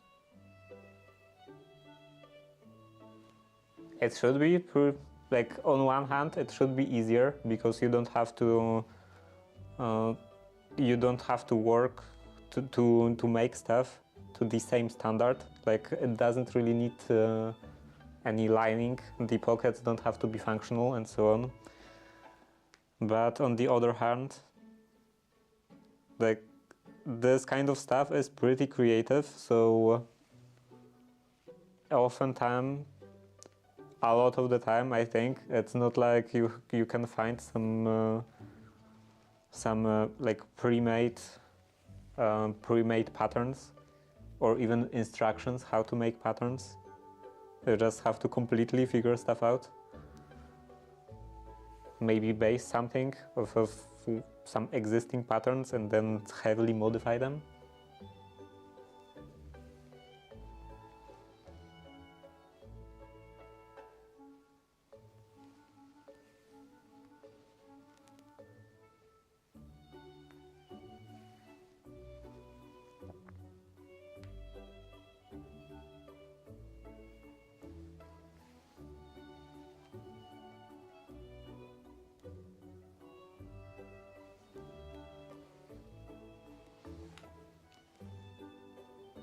But I guess there is also not that much stress over getting stuff correct, getting stuff properly, making stuff properly, as it is with actual garments, like real everyday items.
Maybe I will have to shrink it a bit, because this is not quite flat.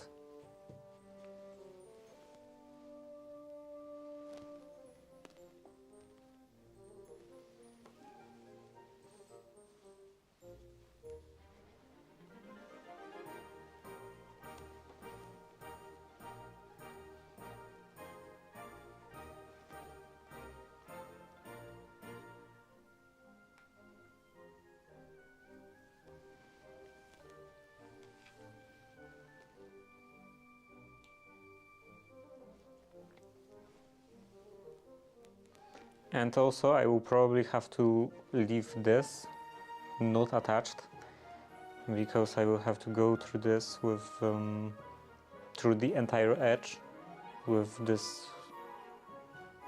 top stitch. I think top stitch is something different, some like actual thing, with just the outer stitch, I guess.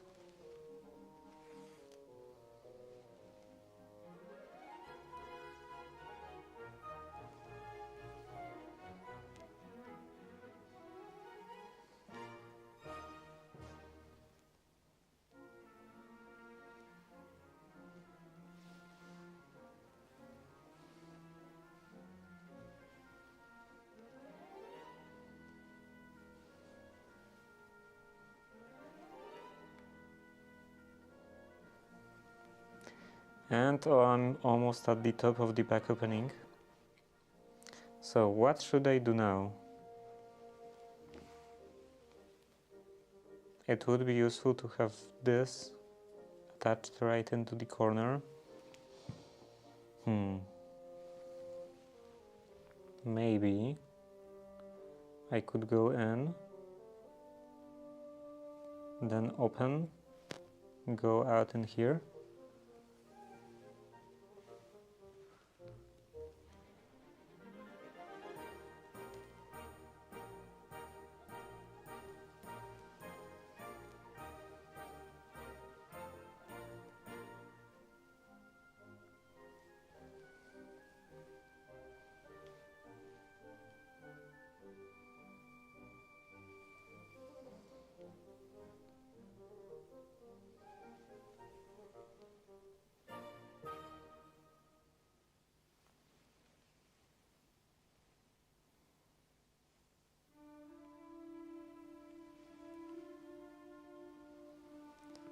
Okay, that should be fine.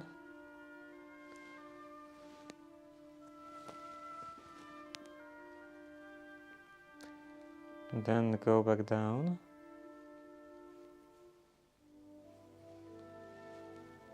Into this point.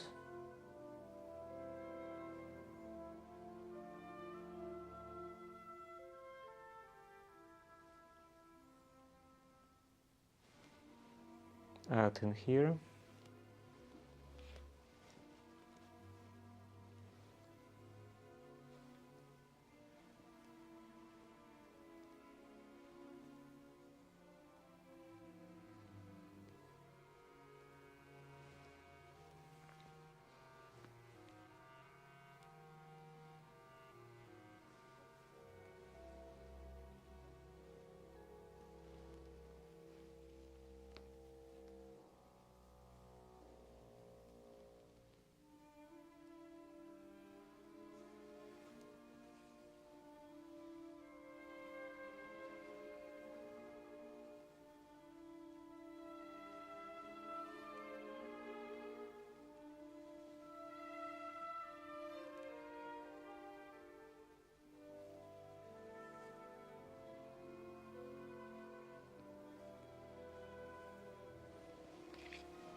And at the top, maybe also backstitch in here.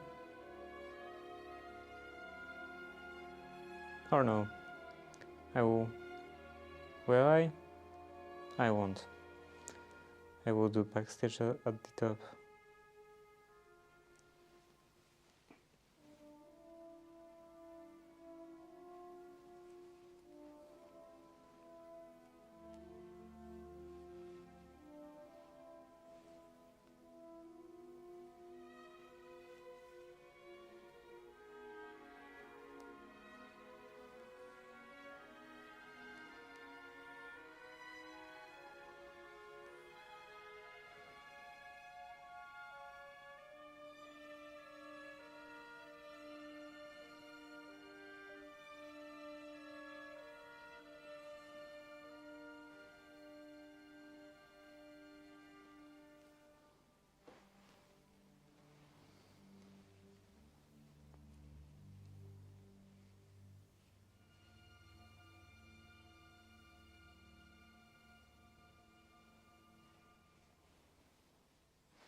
Okay, that should be fine.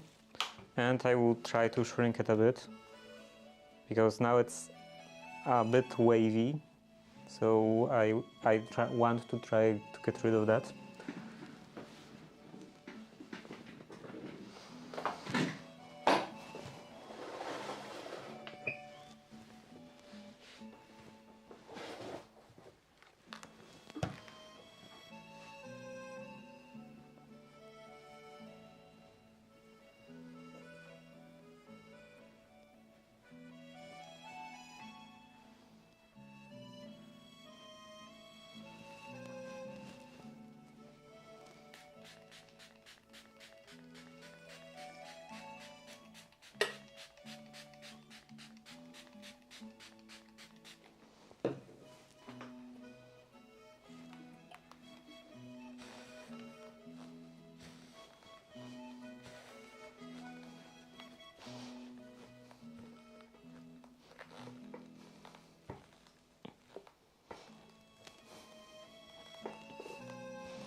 Still a bit too much in here.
Okay, let's leave it for a couple of seconds.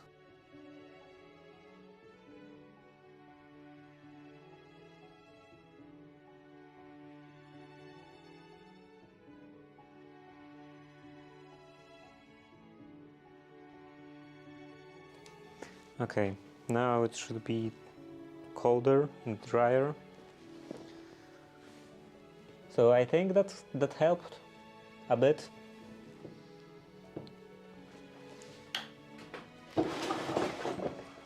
And now I can take care of that part.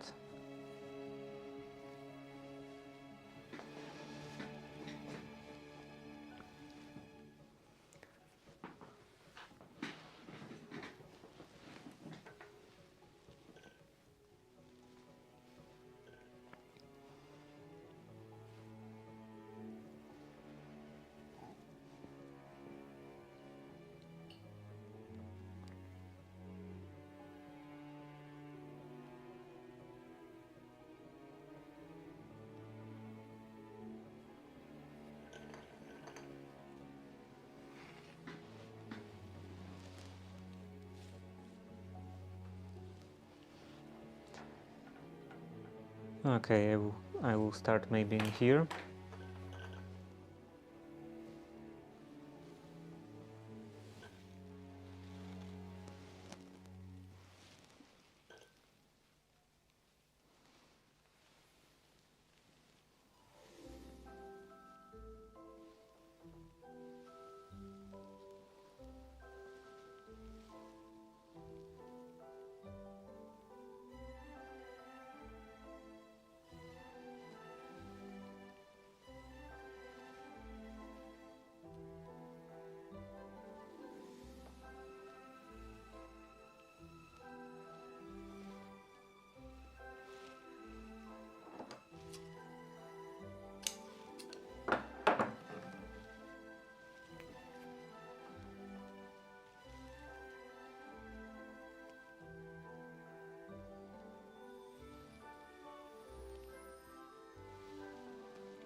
And slowly work on that edge, fill that on.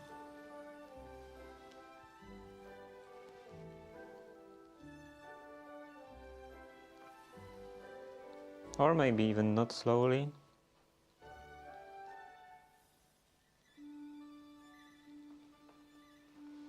It doesn't have to be attached very densely. It's just for preventing this part from flipping.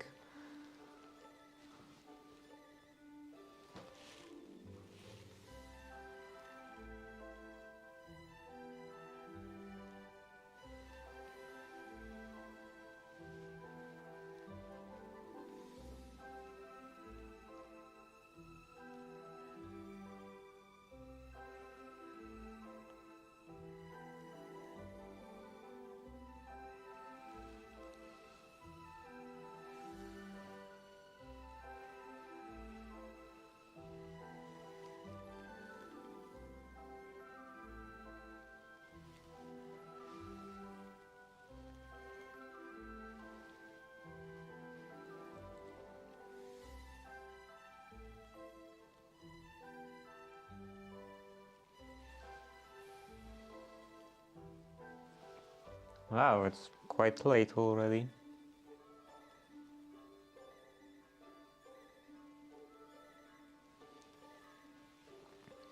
I wonder if I will actually start even doing the lining, or I would be just doing that the whole stream.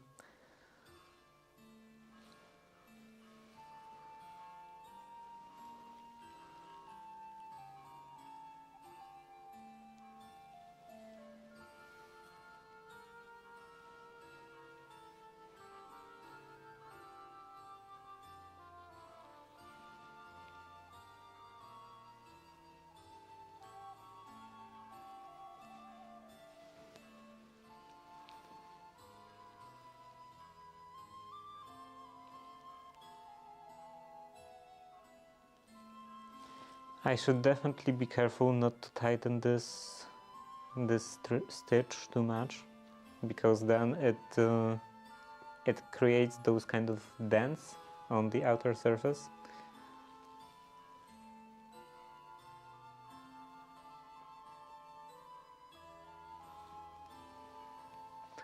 And that's not something I want in the middle of the skirt.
Every so often I'm stretching this to loosen the stitch.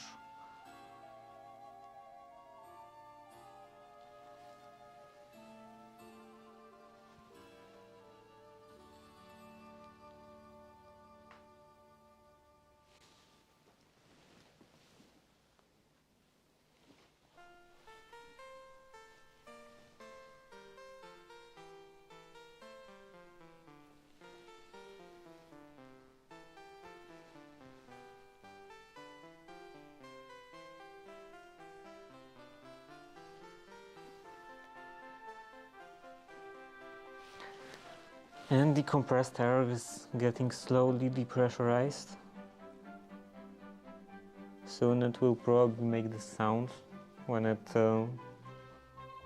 the spring overcomes the pressure inside, and then the pressure rapidly drops.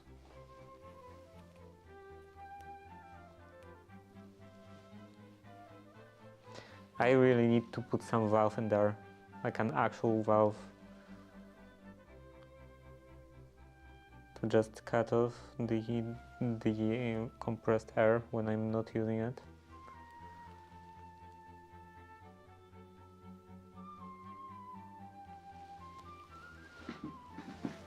Because with this kind of regulation valve, it still gets the air into this like chamber below. I think it's from removing water out of the compressed air or something like that. Not sure, but yeah, it's still getting the air into that chamber, so it's still getting pressurized, and it still loses the pressure when the system gets depressurized. So it always makes that sound, even if the valve itself is completely closed.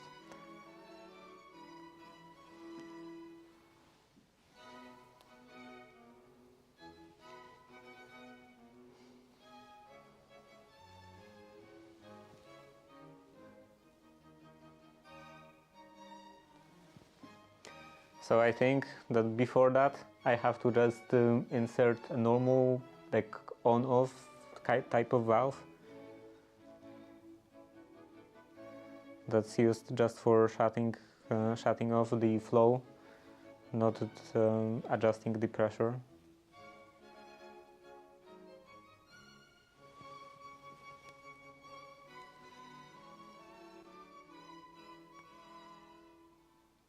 Shouldn't be too hard because it's just a rubber hose, so I won't have to cut any metal pipes or something.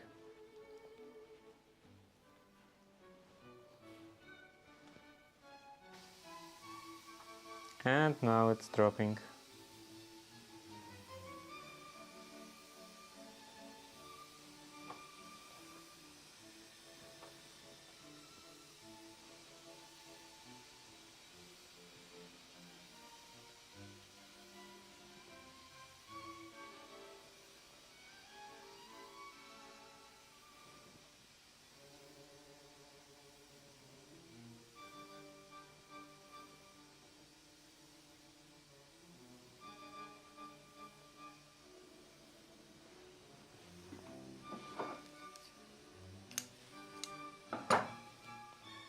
Okay, that's done.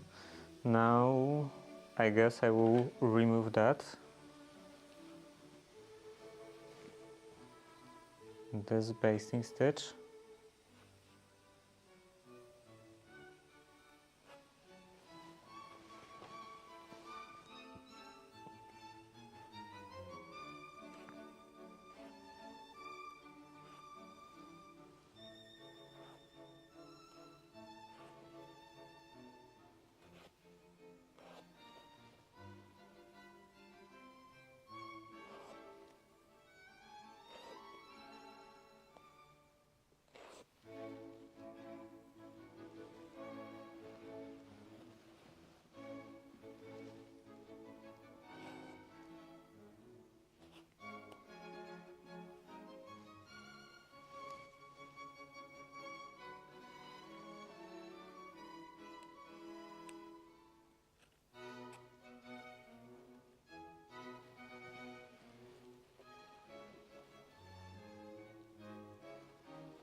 That's not the one? Which one is it? Okay, I guess I would just snap it. Or cut it. Yeah, it's not visible. Okay, so now there is no basting stitch in here, and I hope that I shouldn't have this problem anymore. Yeah, it doesn't want to flip. So this should be fine now. It doesn't want to open. And then I can also get rid of that. I'm not sure what that was even for.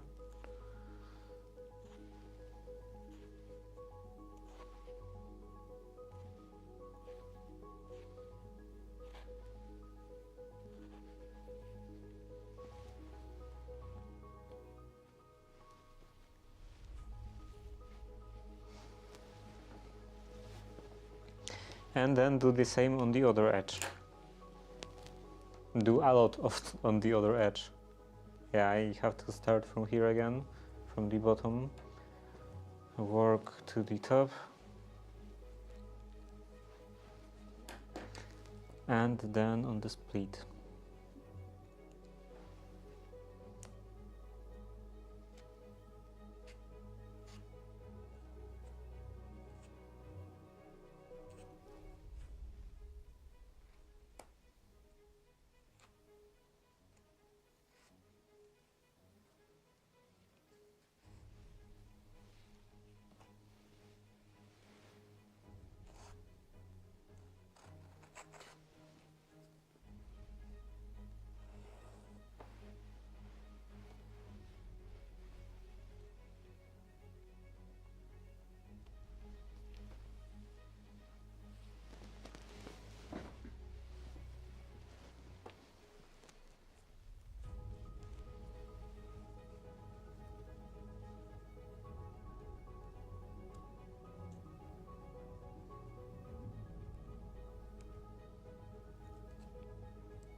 I think this is still basted.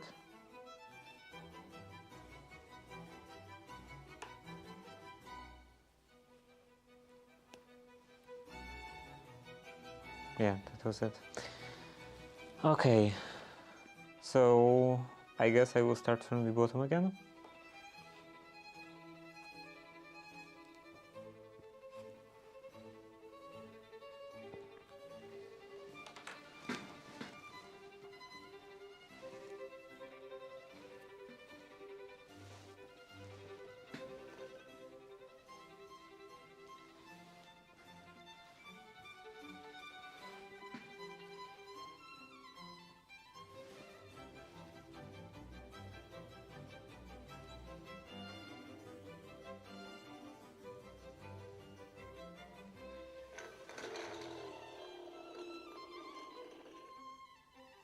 Wow, you didn't see that, but that that was some crazy spin of the thread of this spool.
Okay, let's start in here.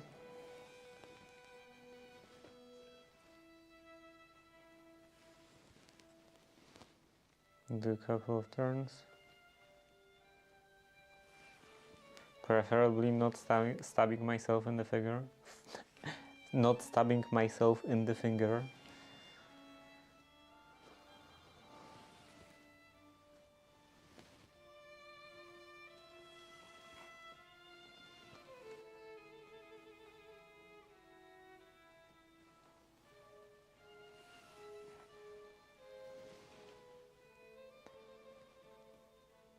Okay, now going quite deep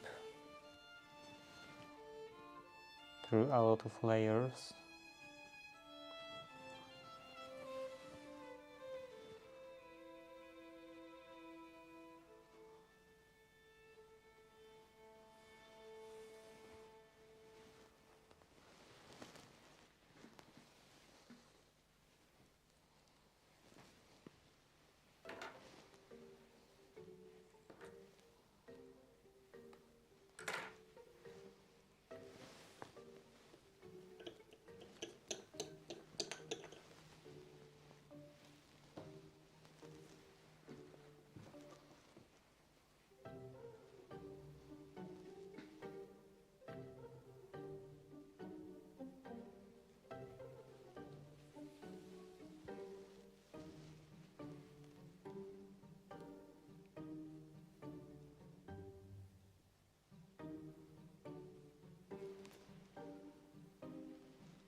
OBS reconnect.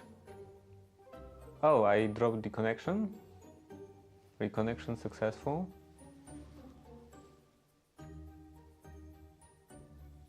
Yeah, something happened. And that it doesn't show any dropped frames.